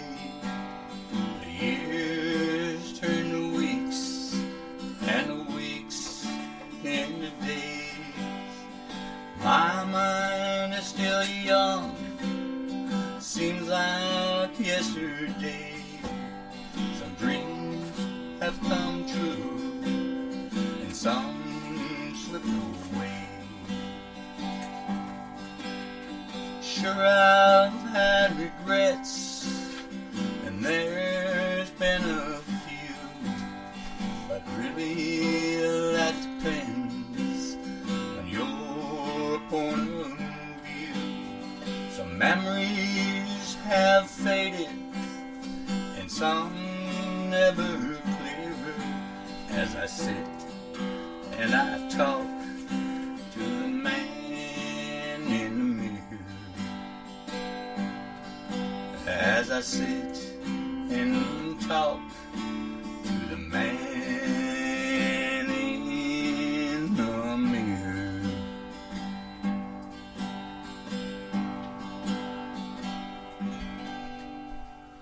As you can see, that's a brand new song, and I'm still working on it. It's a work in progress, but I think it has a lot of potential, and it will probably go on the next album to complete the album. And I hope you enjoyed it.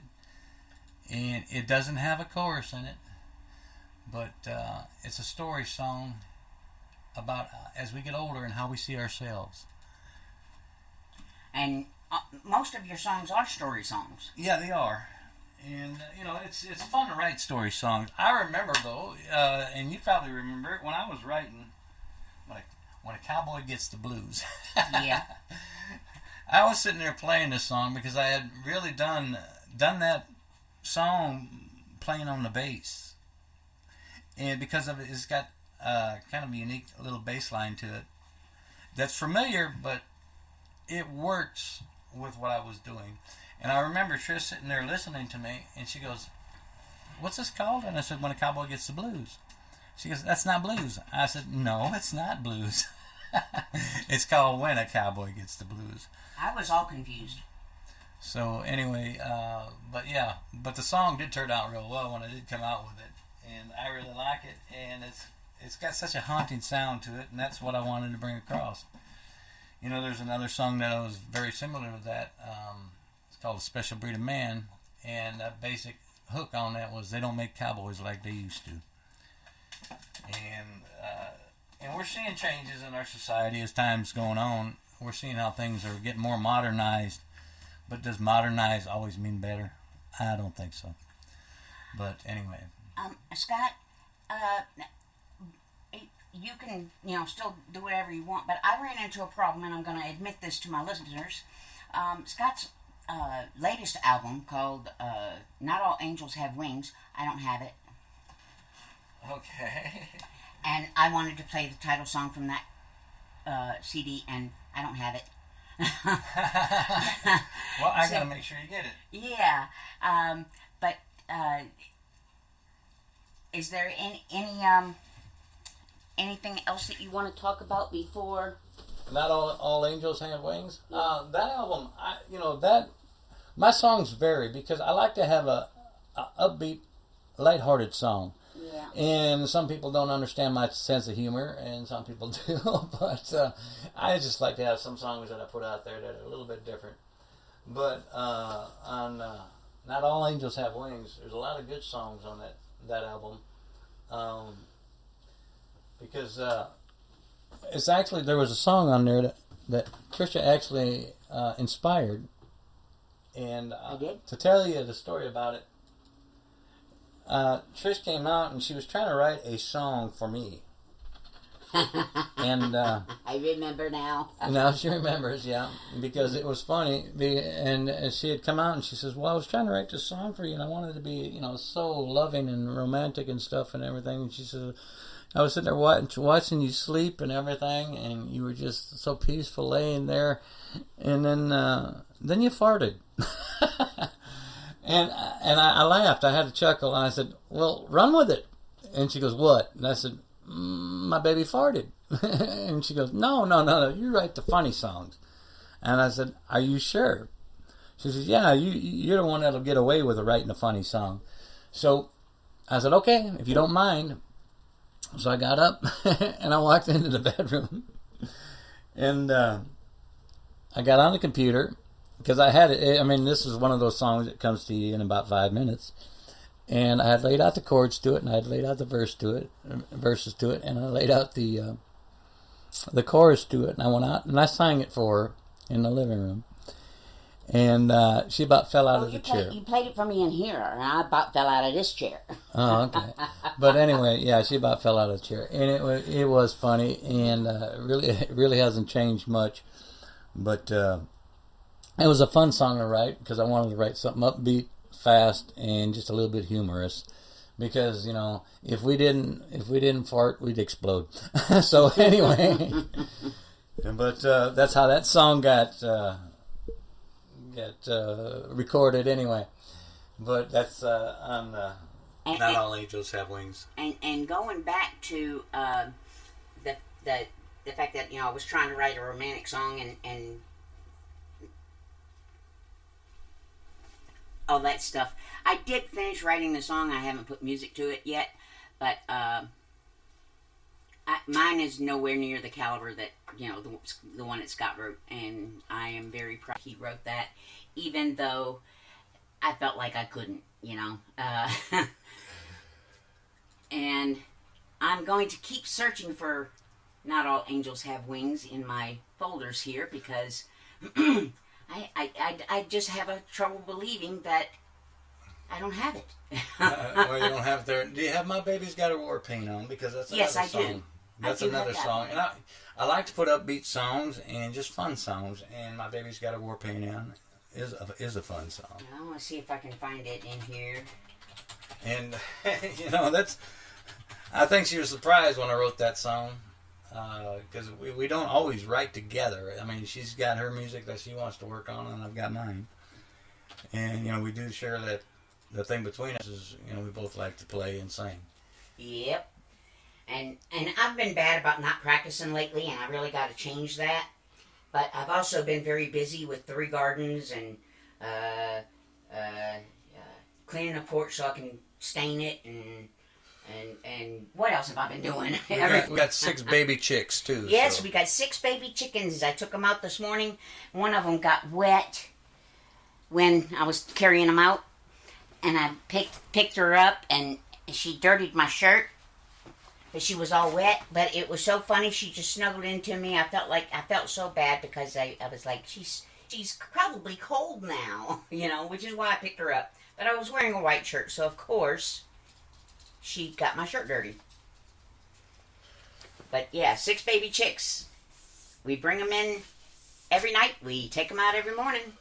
Well, the reason that we're doing that is because because of the temperatures at night, and because yeah, it's still getting kind of cool here at night. If it gets below 70, last night was the first time I didn't have to chase them down.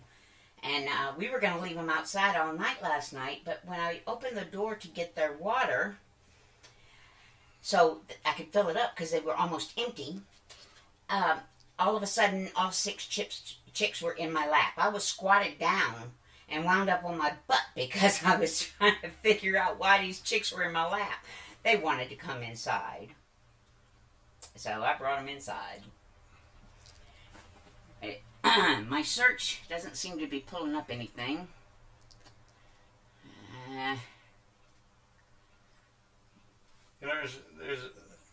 we talk about fun songs. Hold My Beer is another one that's on that album. Not All Angels Have Wings. And there's also a patriotic song on there called The Meaning of the Flag. Yeah. And I guess I had a problem with watching people as they protest. And when they burn the flag, as a veteran, it's like a spit in the face. Yes, it is. And it does make me upset, but I wanted them to understand the symbolism, what the colors meant, and what the stripes mean, and what the stars mean about the flag. And when I wrote it, I actually brought a tear to my eyes. First time I actually sat and sang it. But Scott's got so many songs that make me cry, and and that was one of them, of course. And there's another one that he wrote for the veterans. It's called Unsung Heroes, and that's another one that made me cry. You know, there's one thing about an artist or a songwriter is a song should bring out emotion. You know, whether it's happiness, sadness, you know, just bring out an emotion. You know, do you want to get up? Do you want to dance to it? You know, do you want to just hold your sweetheart and slow dance to it and just sway to the music? What do you want to do? You want to bring up some kind of an emotion. And as a veteran, living that life and serving in the Navy, I know what sacrifices that the military goes through. You're deployed, you're away from your family, they don't know where you are, what you're doing, if you're safe, if you're not safe. But we forget that. We take for granted that of our freedoms, which we seem to be losing on a daily basis these days, that what it takes to maintain those freedoms. Mm-hmm. And so I've been writing more patriotic songs and Christian songs. And Christian songs. You've been writing a lot of those. Because we go through different phases in our lives as we get a little older. But that's how we change as individuals. So it comes across in my music. And like I stated earlier, I said songwriters wear their hearts on their sleeves. And, you know, we want to get our message. Yeah, most songwriters, Scott's right, he's saying it the right way, that we wear our hearts on our sleeves. We are very sensitive souls. And it's very easy to hurt our feelings. It's very easy to make us happy. It's very easy for us to literally live in the moment. Because that's where our feelings are. Right there, right then, and nowhere else. And it gives us the songs that we bring to you. And, you know, some people may not agree with my songs. That's fine. Everybody's got that right to disagree or agree. I mean, everybody's got that individual right. But understand where they're coming from. You know, I don't always agree with the music that I'm hearing on the radio. You know, there's some songs I like, there's some that I dislike. But, you know, everybody's got their own individual taste. You know, people ask me, well, why ain't she a millionaire? And, you know, as a songwriter, as an artist, well, number one is I've never given up my day job. I've kept my day job because being an artist is a tough job. Especially when you got a band and you're trying to do things on the road, you're trying to do gigs in different locations. You're dealing with the same people every night. They've got their wants and needs that they have to do, and they're away from the families. And you know, somebody can't make it to practice, or they can't show up for a gig, and you're like, okay, what are we gonna do for a drummer tonight? You know, or we don't have a rhythm player. You know, so you deal with those things as you're on the road. But you know, what my intention was to, after I retired from my day job, which I have done, was to hit the road. But unfortunately, my timing is wrong because of the COVID. And, you know, people are getting sick from the flu. Okay. But they shut the country down, which is actually really tough on the artists, too.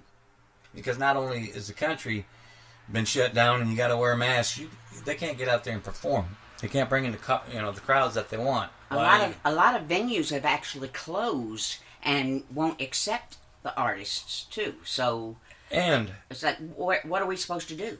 And the other thing is you still got your unseen things that are going on. Mm-hmm. You're not out there playing. You're not making money. That's true. So your band members, and you're not being heard. And your band members have got to feed their families. Yeah. Here's the the hidden thing that people don't really think about. Not only the venue shut down, but recording studios shut down. Yeah. So now, this is what you're going to see shortly here in the future. Typically, when an artist does a Christmas album, they record it in July. I mean, they're trying to get in the studio and they're trying to get their Christmas albums recorded. It's kind of hard to do when you're shut down. Yeah. So Yeah, last July we didn't have any sessions at all. No, and Micron Studios had shut down for the COVID, just like everybody else did. I don't remember when he opened back up, but he's been open now. But the sessions are farther and in between. Because you got to limit the number of people you have there. And, yeah. And I like to deal with the guys that I've been dealing with for the last 10, 15 years. Yeah. And because it's kind of a band, but they're studio musicians. But the personalities, we know each other's personalities. They know my temperaments. They know my my sense of humor. And they love me. and I work really well with them, so I continue to record with them. I've had people say, well, you could have stayed up in Nashville. Well, when you listen to my albums and you've listened to some of my songs, I'm not politically correct. I never have been and I never will be. It's one of the reasons that I left Nashville. And it's probably one of the better things that I did is leaving Nashville and then just starting away from Nashville, because Nashville is not what Nashville used to be.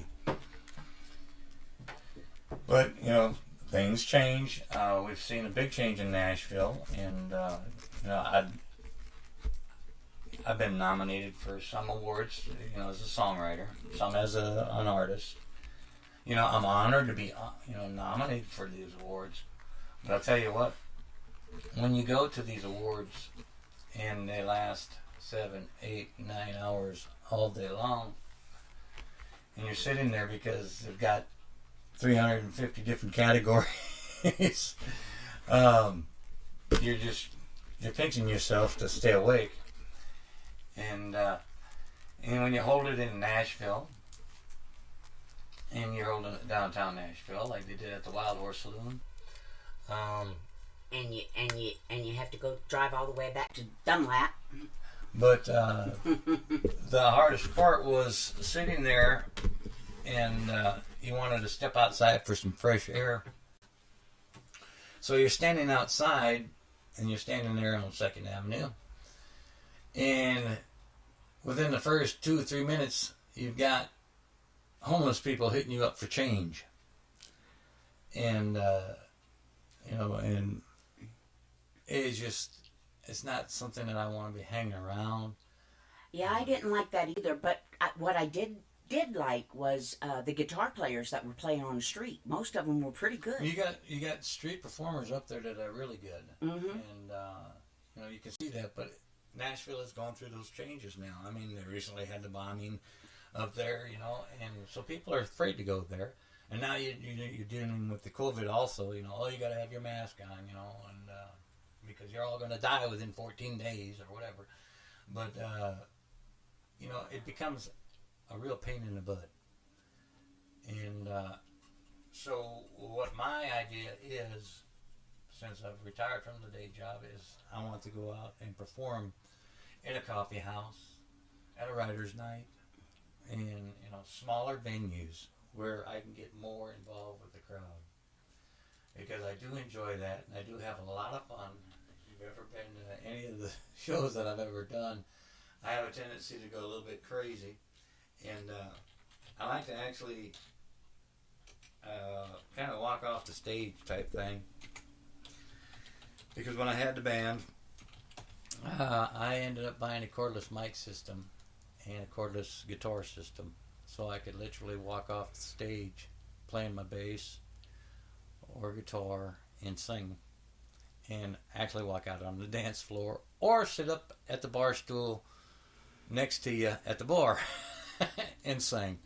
And I've done that before and had the guy looking at me. And he goes, "You're singing?" And I said, "Yeah." And I'm playing. And of course this is coming over the microphone, but it was fun. It was a lot of fun.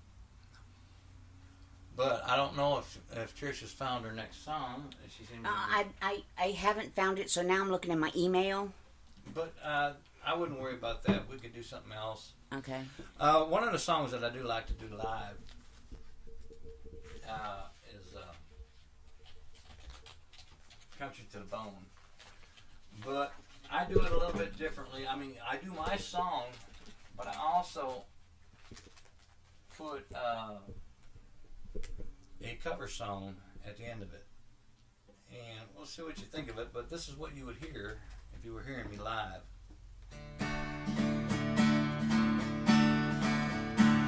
I like to hear the crickets sing their nightless songs, and I like the rain on the tin roof as it gently falls, 'cause I'm country, and I love my country home. Yes, I'm country, and I'm country to the bone. I like to play my music on the front porch Friday nights, and I love dancing with my woman, 'cause it feels so right. Yes, I'm country. They say I'm homegrown. Sure, I'm country, and I'm country to the bone. It's country way of living, it's country state of mind. If I never get to the city, that would suit me fine, so I stay country, and I never need to roam. I'm right to be country, and I'm country to the bone. Yes, sir, ain't no man, that's the way I talk. They say I'm too country, but that's the way I walk, so I'll stay country. I'm not no Rolling Stone. Thank God I'm country, and I'm country to the bone. Now people say I'm no good and I'm crazy as a loon. I get stoned in the morning, get drunk in the afternoon. Kinda like my old Blue Jay cows, I like to lay around in the shade. But I ain't got no money, but I damn sure got it made. But I ain't asking nobody for nothing if I can't get it on my own. You don't like the way I'm living, just leave us alone here, 'cause boy, I'm alone. Well, a rich girl wants, a poor girl wants married, and a rich girl wants to flirt. A rich man goes to college, and a poor man goes to work. A drunkard wants another drink of wine, and a politician wants a vote. Well, I don't want much of nothing at all, but I will take another toke. But I ain't asking nobody for nothing if I can't get it on my own. If you don't like the way I'm living, just leave us alone here, 'cause boy, I'm alone. If you don't like the way I'm living, just leave us alone here, 'cause boy, I'm alone. That's what I like to do is, if I'm doing something live, and also you might hear a mistake here and there, which I did, but that's live, that's... Yeah, this isn't Memorex.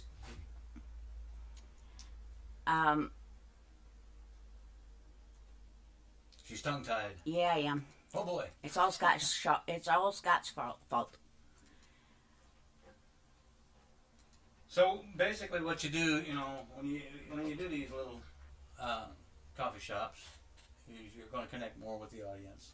They get to hear you make your mistakes, and I do have a songbook that I carry around with me because I have written a few songs, a little over 100, and I think the last count I had was 139. But do I remember them all? No, I can't remember them all.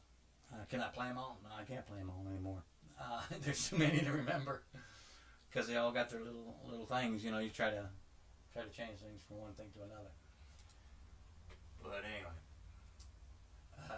but that's my idea of retirement, is to go out and actually enjoy what I've worked on pretty much most of my life. I was going to ask you, now that you've retired, what's your plans?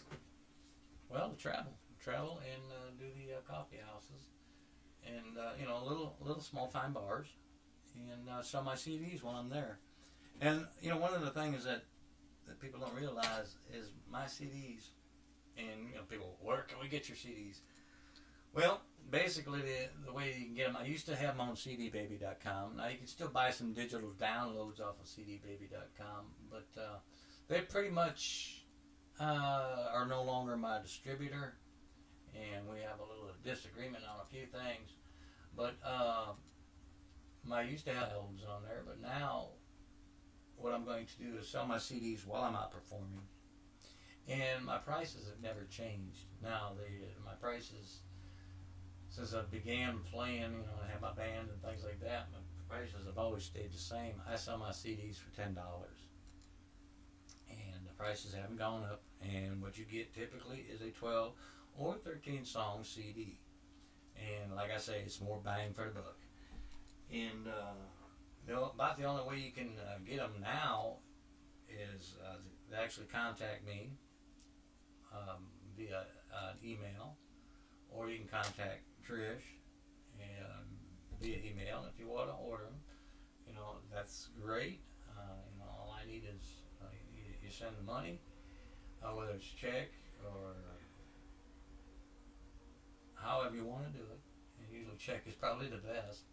Yeah, especially going through the mail. Especially going through the mail, and I pack those things up and I get them out as soon as I get the money, because it does take money to send them out. And believe me, I'm not making a killing on these things. That was never my intention. My intention was to get the music out there and let people enjoy it. Yeah, I think that's all any of us want to do. I mean, it's really hard to, I guess, get us out there. The mainstream radio stations won't play us, so I play us. And there's a lot of other DJs that play us. They like what we have, and they honestly feel that we have something that should be shared. Well, that and all the other independent artists. Is there? People say, well, what's the difference between an independent and a major artist? Well, you belong to a record, label, Sony, or whoever, MCA, whatever. You belong to a record label, and what they're doing is they're out there and they're promoting you, and they're getting your CDs out to the stores, and they're getting your airplay. And independent artists, you are the executive producer. I mean, somebody. I've been with an independent label before, and that was probably the worst mistake I made in my life, because an independent label says, well, what they're saying is they're going to promote you. Well, guess who pays for the studio costs? The artist does. Yeah. And guess who pays for the production of the CDs? The artist does. That independent label can burn you in a heartbeat. And so I am an independent label, but the only person that I'm representing is myself.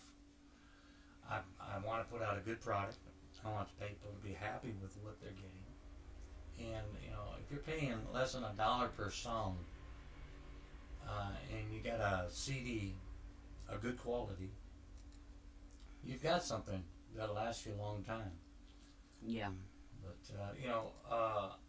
the reason that I stay as an independent is because of my political incorrectness. Well, not only that, you've gotten burned before. Well, I've been burned, and I don't want to do that again. But also, I want to decide where I'm going to play, and how I'm going to dress, and what I'm going to play, and what I'm going to say. What comes out of my mouth is coming from me.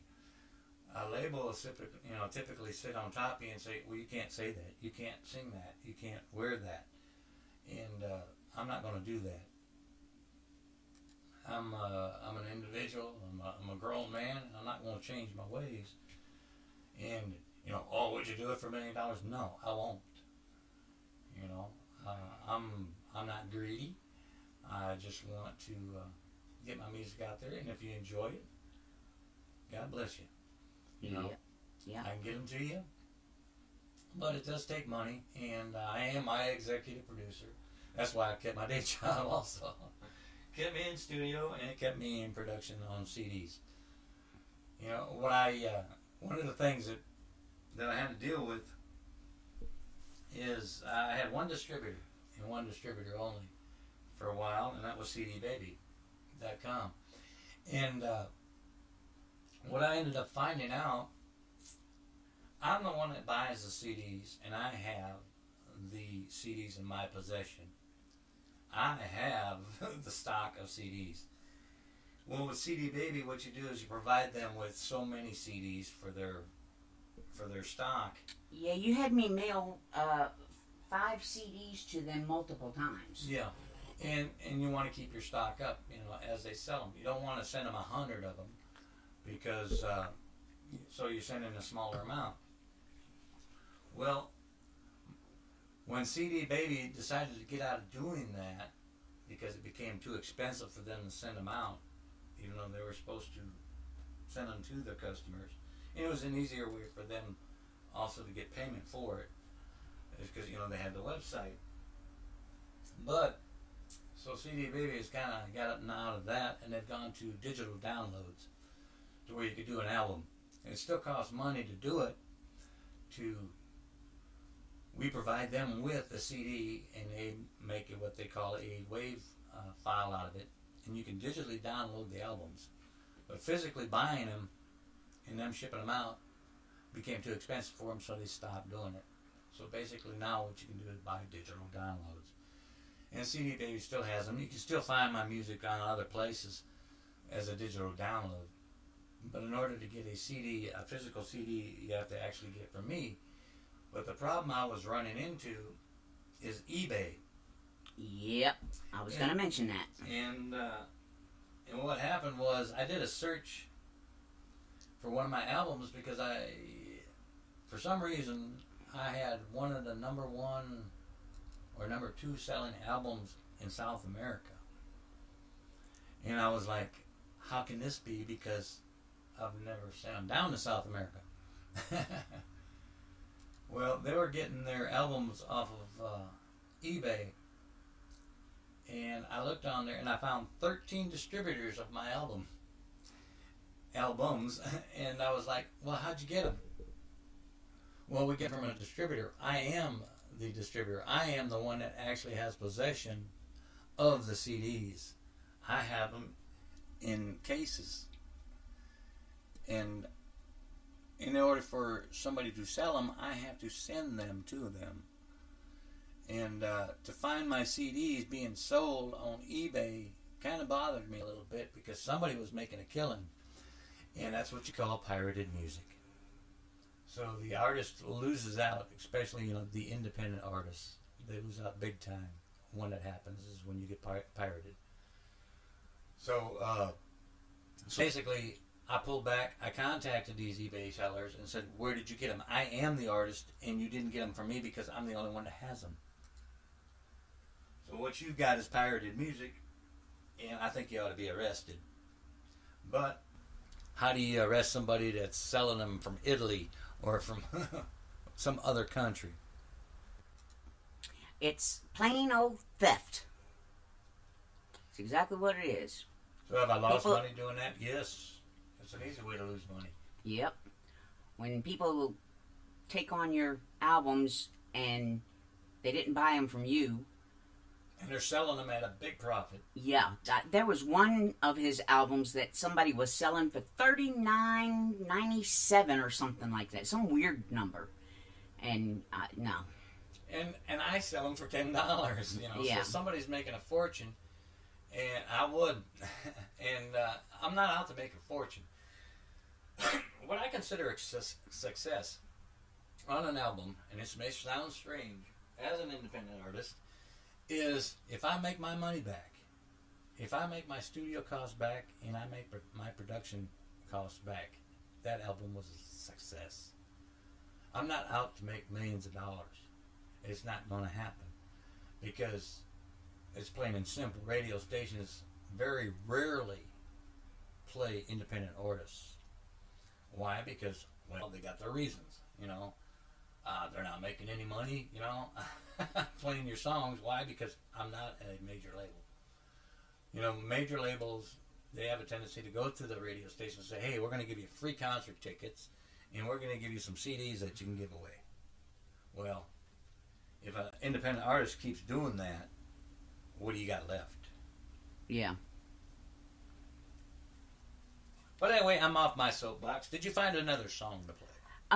Well, I still haven't found. I don't even have Not All Angel Have Wings in my email. So I'm just going to say I don't have it, period. And I'm going to go on to another song. This next song I would like Scott to tell us about is, I play it on my Christian show, Talkin' Turkey, and it is called For the Devil, the Horseman Ride. Can you tell us anything about that, Scott? Oh, yeah. You know, we get inspired by different things. Yep. And I've got a few songs that were inspired by God. And Where There's Smoke, and Where There's For the Smoke. Devil, the Horseman Ride. The Devil, the Horseman Ride as a good one. And, A King Was Born This Day. Yep. That's one of those Christmas songs that I believe should be played all year round, and I have played it. And For the Horseman, the Devil, that song. It basically stemmed from this little melody. Would you like to play it live, or you want me to play it? But anyway, but the words were coming to me, and they were God sent. I'm gonna say that song was God inspired.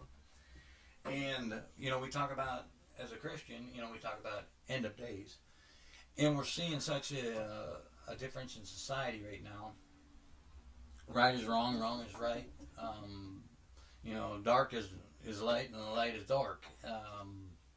But I'm not super Bible literate, but they always talked about the 4 horsemen of the apocalypse, and I wanted to explain to people what the 4 horsemen of the apocalypse was.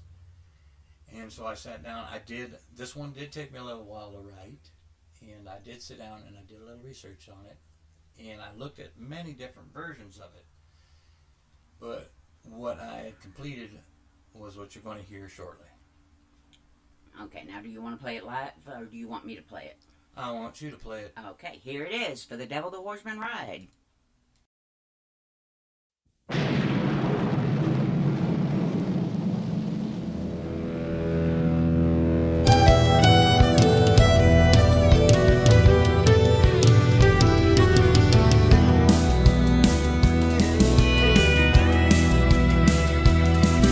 When the first seal was broken, a horseman began to ride.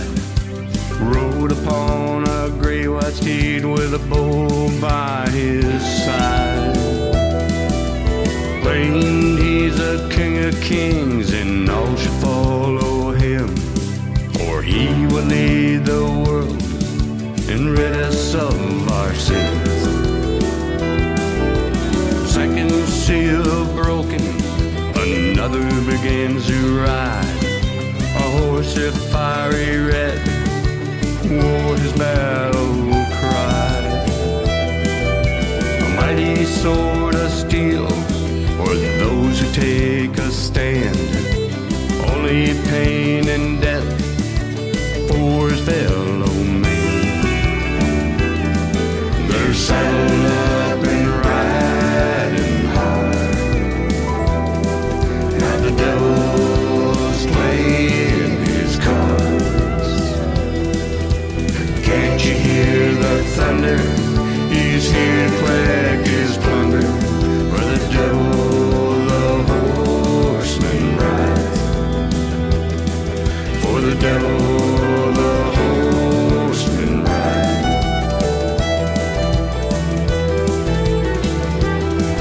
The third seal now broken, 2 scales in his hands. He rides a horse of black, travels throughout the land. Famine, plague, and pestilence follows him this time. He destroys the wheat and barley, spares the old and wine. Death rides a pale horse, not the 4th seal broken. Hunger, pain, and disease, not a single word spoken. Man killing man, self-destruction throughout the land.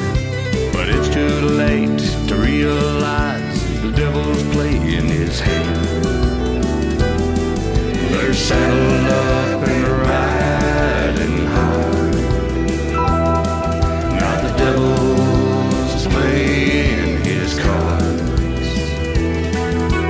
Can't you hear the thunder? He's here to collect his plunder. For the devil the horseman ride. For the devil the horseman ride. For the devil the horseman ride. For the devil the horseman ride.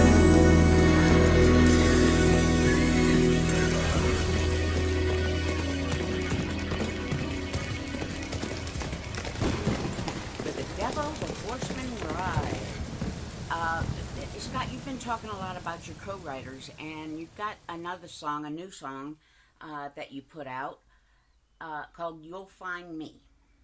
Yeah, that song came together in a really short time. That song came together actually in about 5 minutes. That was the lyrics and the music. And the lyrics were actually were sent to me by a woman out of Spain. She's also a DJ in Spain on XLR Radio. And she does a radio show there. And XLR Radio also plays my music. And anyway, she's one of the DJs, and she had contacted me, and she said she had some lyrics and that she wanted to see if I could do something with. Now, I'll tell you, she sent those lyrics to me via email, and I read them. And as soon as I read it, just as I was reading them, the melody popped into my head. And so I contacted her back right away, and I said, I think they're great. I said, I'm going to try to leave it as original as possible. Would you like to hear it? And of course she said, well, sure. So I sent it back, and she goes, oh, wow. You're not kidding. And I said, if you don't mind, I said, you wrote the lyrics to it. I just put the arrangements to it, and played the music to it.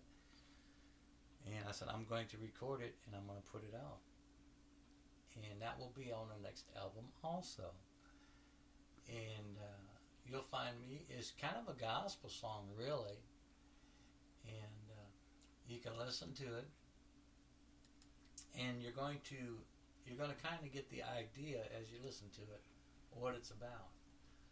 But immediately, the way I played it is the way it ended up being. And it turned out to be a great song. I think it's a great song, and it will be on the next album, whatever that title track album's going to be. And here is "You'll Find Me."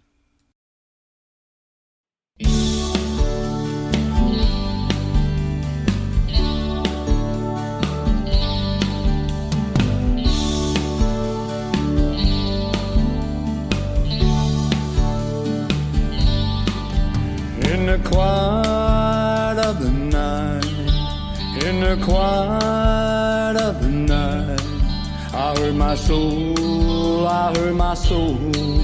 calling me.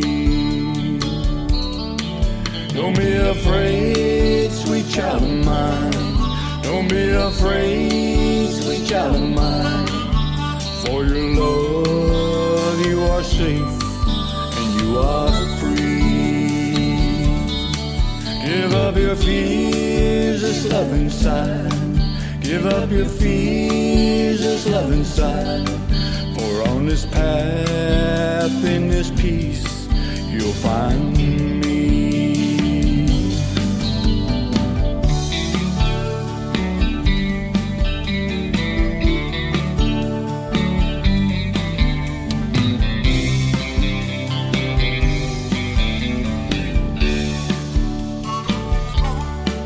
Open your heart, step to the light. Open your heart, step to the light. For I'm your soul, forever pure, forever free.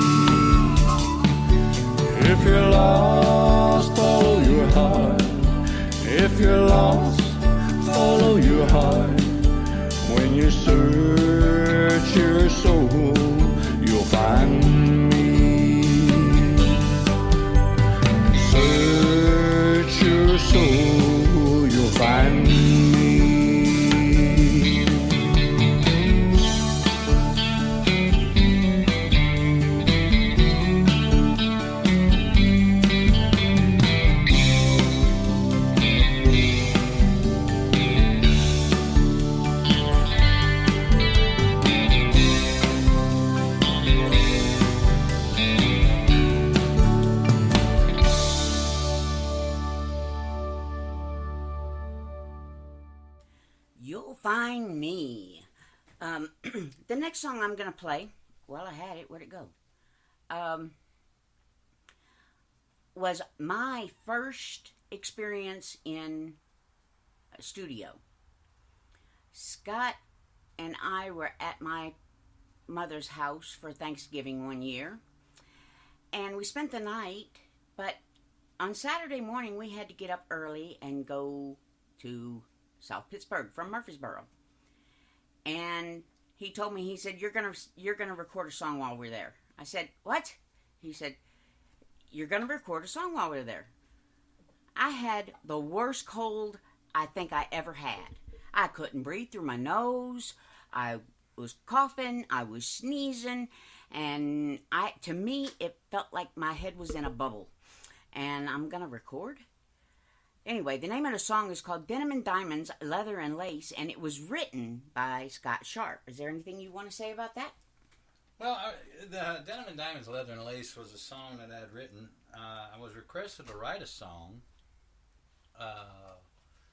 by a young woman in Nashville. She says, you're a pretty good songwriter. She says, could you write me a rockabilly song?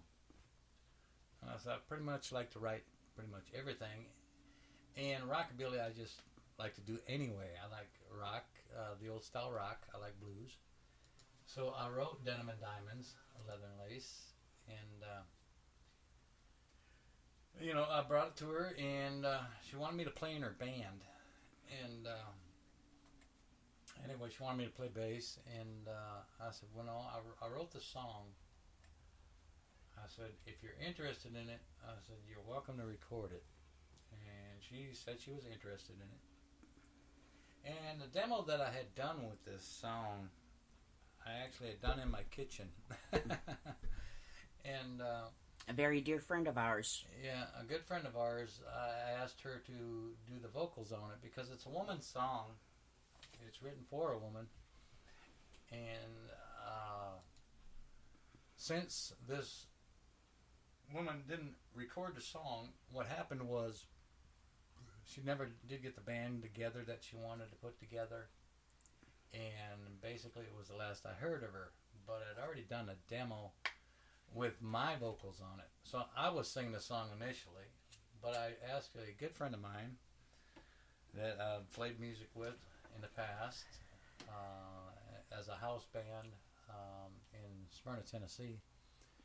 And anyway, I asked her if she'd come over and do a female vocal for me, because she's a very talented performer herself and songwriter. Anyway, Rhonda Michelle Parks, Rhonda Rock is what she went by. It was anyway. She recorded it in my kitchen. It was fun to do because I was playing bass on it. We brought a guitar player we both knew over to do the leads on it, and I literally recorded it in my kitchen. And drove my neighbor nuts. And that recording is what I learned the song from. And I knew it pretty well, but it still surprised the heck out of me when Scott said, you're recording today. What? So anyway, I had pitched a song initially to Tanya Tucker. But because artists don't accept songs, it's got to go through their management. They want to avoid copyright infringement type lawsuits and things like that. But anyway, Tanya Tucker never recorded it. But anyway, and it's a good song, and I like the way Rhonda had done it. And I thought Trish could do it. We'd have to change keys for her. But so we did, and we pretty much stayed pretty true to the demo. And I thought Trish did a wonderful job on the song, and it was her first single release. And here it is, Denim and Diamonds, Leather and Lace.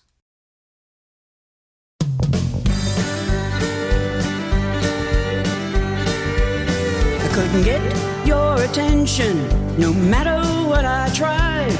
Just wanted your affections, but couldn't catch your eye.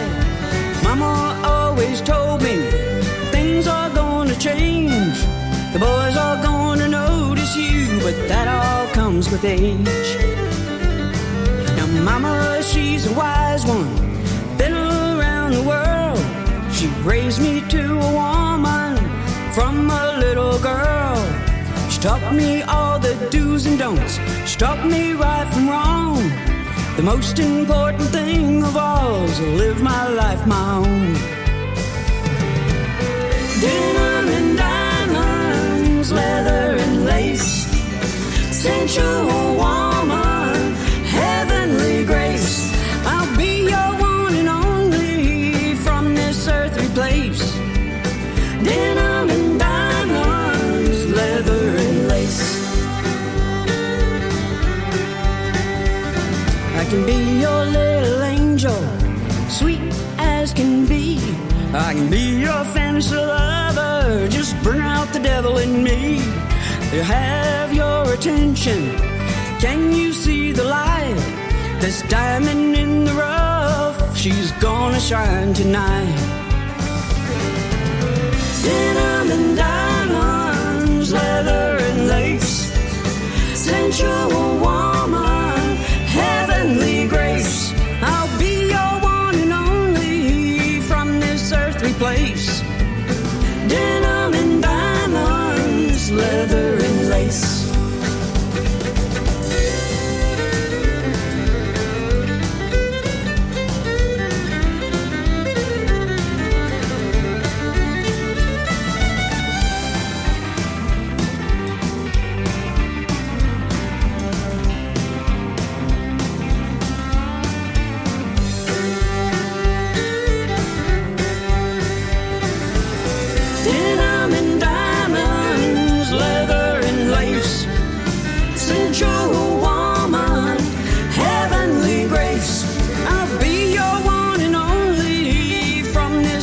Place. Denim and diamonds, leather and lace.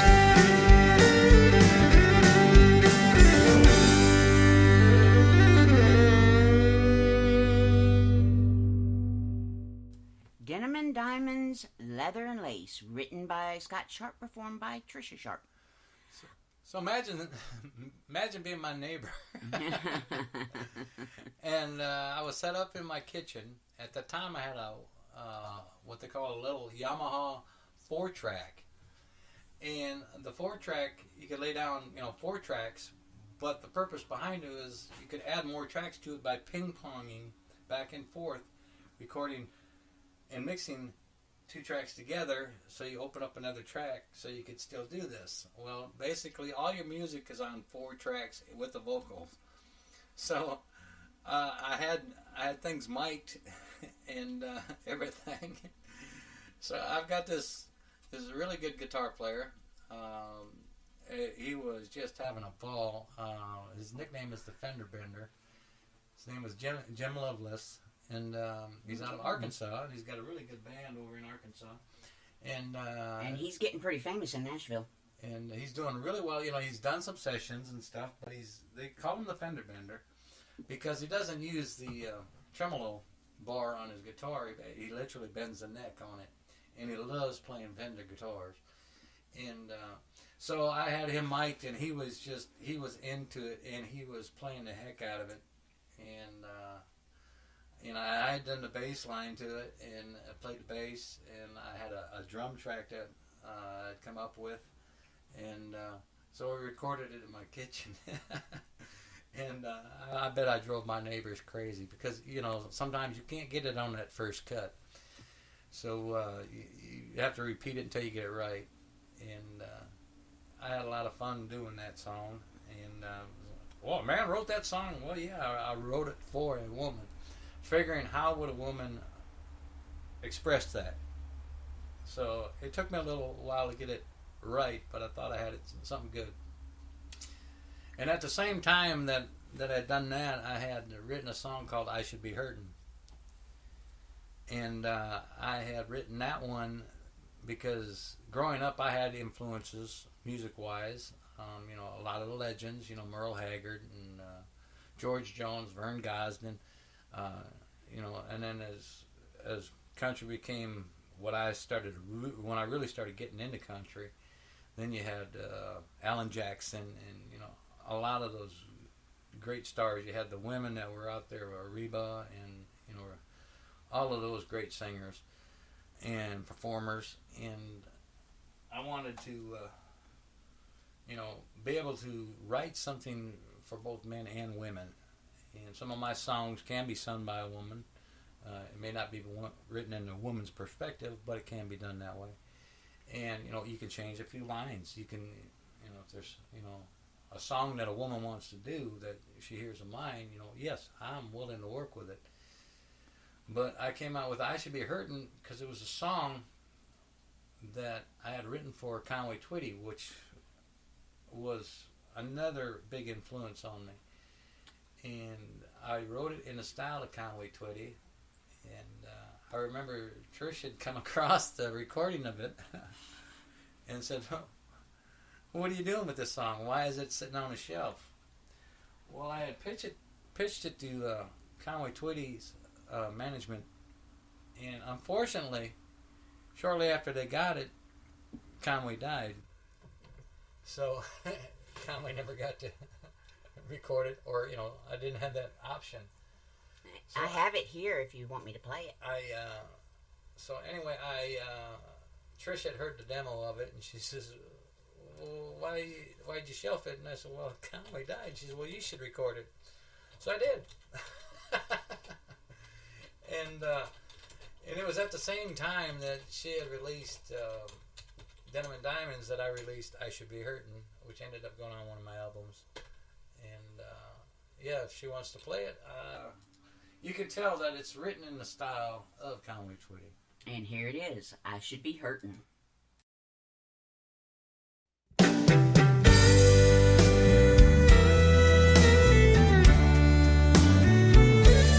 I should be hurting, the damage is done.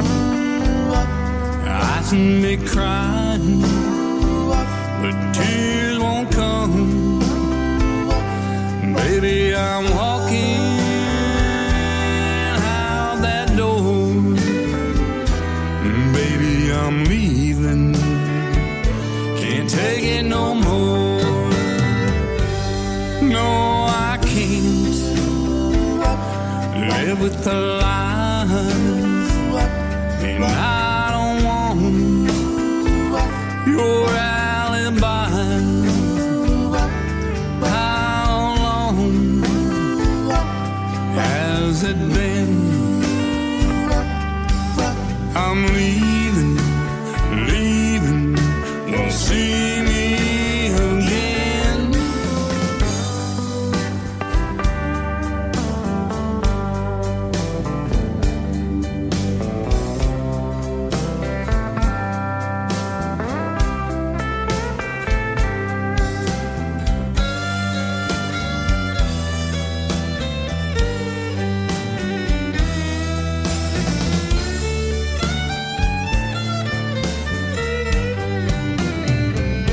So good, my baby, you had your fun. Now it's over and done. No time for crying, no time for lying. It's time for leaving, can't take it no more. The damage is done.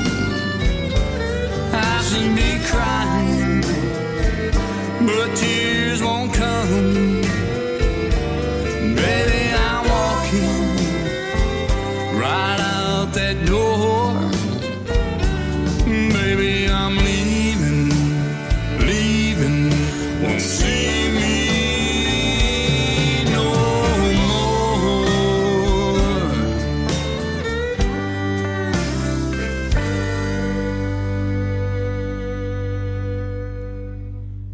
That was "I Should Be Hurtin'." And I don't know about you, but I was singing along with it the whole time it was playing. And Scott, you recorded a song. I think you recorded it at that studio in Nashville. And it was called Too Damn Country. Can you tell us the story behind that one? Too Damn Country. I wrote Too Damn Country shortly after I got to Nashville. I went to Nashville in 1993. And, I went there with open eyes. I went as a songwriter. I didn't go as a performer. I went as a songwriter.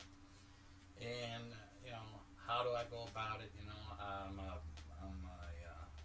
BMI songwriter affiliate. And, I was just learning how to get into the songwriting portion of it. And anyway, I showed up in Nashville, and I rented a room at a house. And when I had time, I made my way down to BMI, and I met the writer label liaison at that time was Clay Bradley. And so anyway, he said, "Well, do you have a demo?" And I said, "Well, yeah, I've got a demo of some of the stuff, And I had done a 5-song demo. And anyway, I left it. And it was on CD too, and I left it with him. And he says, "Well, what are you doing here in Nashville?" And I said, "Well, I came as a songwriter." And he says, "Well, can I give you some advice?" And I said, "Sure." He says, "If you're coming here as a songwriter," he says, "what you need to do is you need to stay in Nashville for at least 7 years. And you need to hit the writers' nights. And, you got to get your songs out there." He said, "I'll take a listen to your demo." And he says, "If there's something on there that, I think is worthy of passing on," and he says, "I'll contact you." So, anyway, I was like, all right. So I gave him the demo, and I had a phone number for him that he could contact me at. And anyway, lo and behold, that night I get a call from him. So, and I'm talking to him, and he says, "Hey, Scott," he says, "you actually have some good material on there." He says, "Would you mind if I pitch some of them for you?" And I said, "God, that's what I'm here for." So, anyway, he says, so check around, get into the writers' nights and all this different things. And he says, "And once you get used to that," he says, "you can actually go to some of these labels here on 21st Avenue." And he says, and walk in there and see if you can, get their permission to drop off, a demo for them. So I happened to walk into a label, and I got permission to drop off 3 demos of 3 songs. And he said, "Well," he says, "you come back." He says, "Bring those 3 songs with you." And he says, "Put them on a chrome tape." He said, 1 song on each side of this 3-minute tape. Because basically, Nashville, what they're looking for is they're looking for a 3-minute song. Because they used to play by the amount of time. They used to play 5 cents a minute. So if you had, for the songwriter royalties. But anyway, so I went in there to this label. I'm not going to mention who the label was, but I walked in there and I had some good songs there. But very traditional country. Now this is 1993, and I had traditional country songs. And I sat there and I talked to the guy. Anyway, he popped in one of my tapes and he played the song. And he listened to about 15 seconds of it. And he stopped the tape. He flipped the tape over because there's another song on the other side. And he played about 15 seconds of that. He stopped the tape. He put the 3rd tape in. He played about 15 seconds of that and stopped it. And he looked at me and he says, "Man," he says, "you're just too damn country."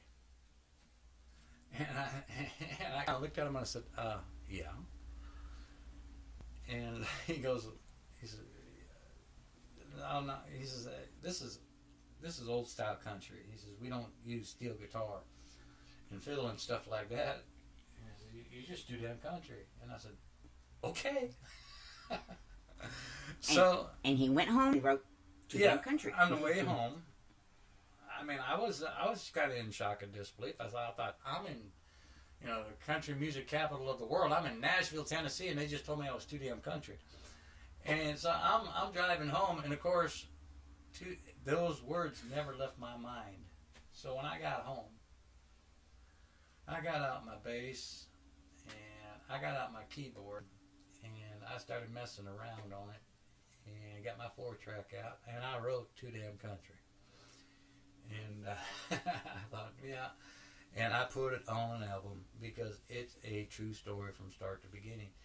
Now, from what I've learned from that label, they're not going to, most of those people are not going to stay long with those labels. They might listen, they're looking for talent, they're looking, whether they find it or not. Typically, they're not around long. And some of them, I found out recently that some of the artists that me and many other DJs think are, pretty good, have been getting signed with major labels, and the major labels are looking for young talent. Number one, you've got to be pretty, you've got to be able to get a good show on. But what they're doing to us independent artists is, if they can get us to sign with the label, they shelve us. And because we're under contract, we can't do shows without their permission. We can't record without their permission and input and all that kind of stuff. And it's downright out and out deplorable. The things that the major labels are doing to the independent artists right now. They're making us feel like, oh, we've got something, we're going to make it big now, and they put us on a shelf and leave us there. Well, there's two different aspects that you also got to look at. Mm-hmm. One of the things is they are looking for young people, and they got to be the full package. Mm-hmm. They got to have the looks, they got to have the dress, they got to have the everything. They got to have the present, stage presence. They got to have the voice. They got to have the songs. But what I'm seeing is these young women, and they're a lot of very talented young women out there. Yep. that are coming up into the country music. But this is the problem that I'm seeing. What are you selling? Because especially for the young women, it's let's see some cleavage, let's see some legs, let's see some Daisy Dukes, and makeup to the max. What are you selling? Are you selling the music, or are you selling sex? Are you selling sex? But if you look at our way of advertisement, sex sells. Yeah. But it also puts them in the wrong light. Yes, it there's does. some very talented young women out there. Yes, there are. And but yeah, they're being exposed to the wrong side of the business. Yeah. You can go out and see these young women performing, and they have been so conformed to this appearance and this look. It may not be the actual personality of that singer, but what I always look at some of these album covers and I see these videos and stuff. What are you selling? Are you an artist, or are you a whore? I'm just being straight and I'm being honest. Don't do that. No, don't do that. If you're good enough, you don't have to do that. You can be yourself. And if the major artists or major labels don't want you, don't worry, because there's people like me out there that that will play you. If you're any good, you can get on the air with me. But one thing I wanted to say is that I have a few artists that just recently, over the past couple of weeks, signed with a major label, and I can't play them anymore because I am strictly independent artists. And it's sad because those people, they're going to get shelved, and then what? For 3 years, 5 years, whatever the contract says, they can't do nothing without permission. And if this major label puts them on the shelf, there's a reason for that. So the people that they are signing that they're wanting to shut us up so they can make more money off of the artists that they are promoting. And Too Damn Country is a song that was written by Scott Sharp that that's like when it all started, and that's why I want to play it.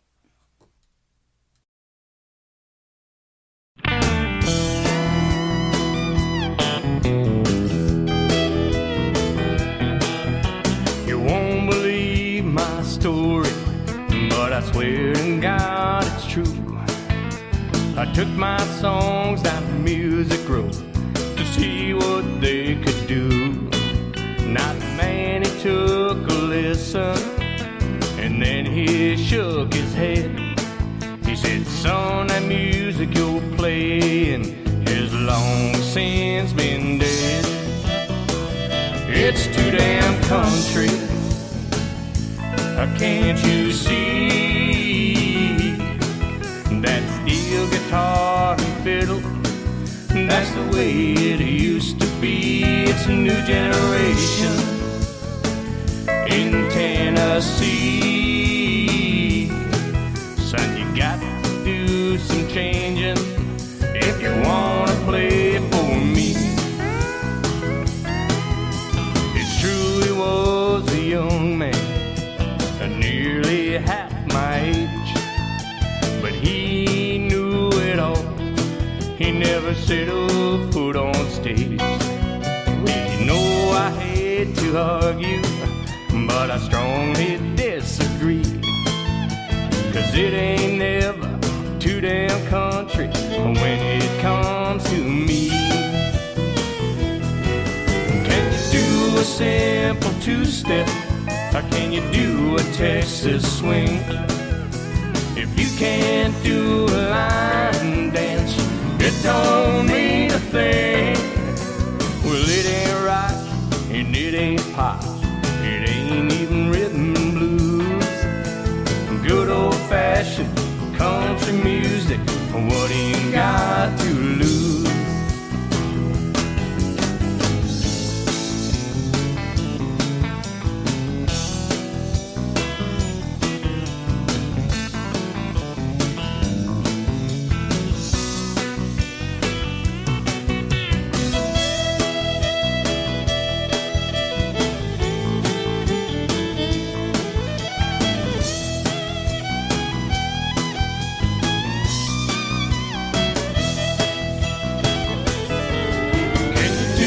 Simple two-step, or can you do a Texas swing?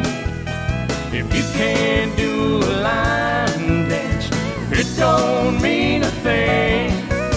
Well, it ain't rock and it ain't pop. It ain't even rhythm and blues.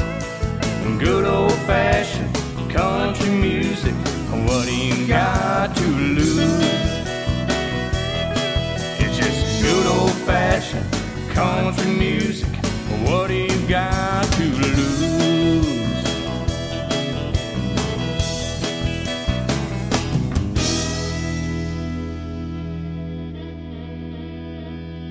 That was Too Damn Country. And we're kind of running out of time. We've got a little over 5 minutes left.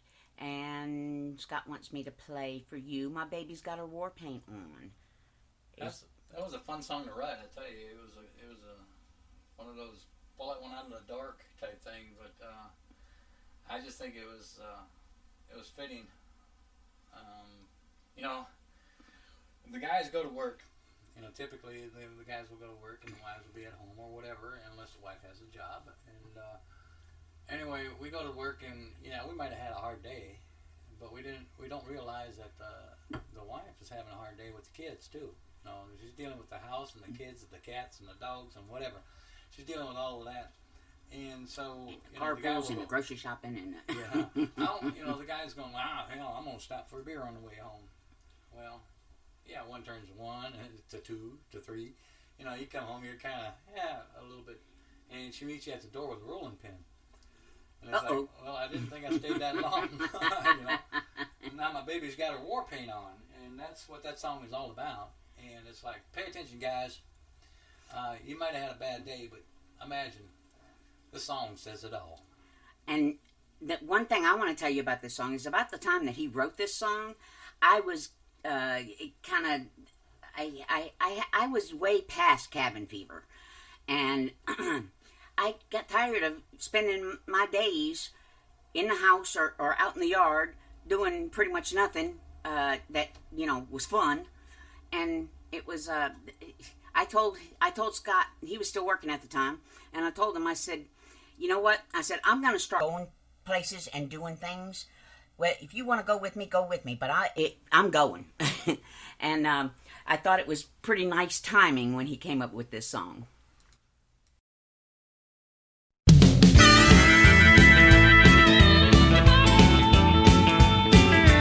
Another one right at work today. Everything just went wrong. Thought I'd stop for a drink or two on my way home. Liquor on my breath, I relieved a little stress. I didn't think I stayed that long. Now my baby's got a war paint on. Baby's got a war paint on. Her sanity's nearly gone. Everything right went wrong. Now my baby's got a war paint on. The kids wouldn't listen, her car keys were missing. Her day was a lot like mine. She needed a break, had all she could take. She needed to ease her mind. Without hesitation, I made reservations for dinner and a bottle of wine. It was clear to see what had to be. She needed a real good time. Baby's got a war paint on. Her sanity's nearly gone. Everything right went wrong. Now my baby's got a war paint on.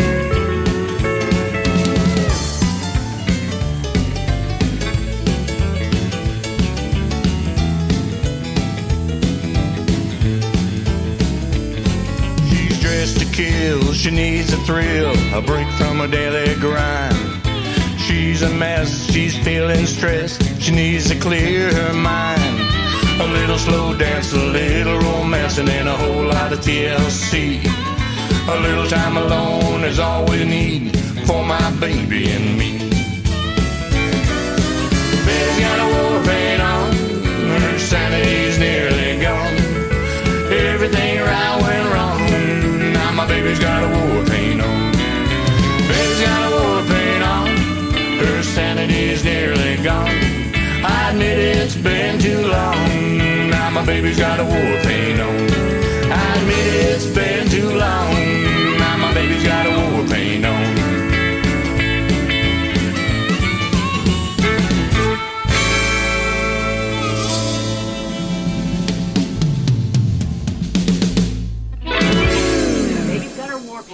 And today's show was all Scott Sharp all the time.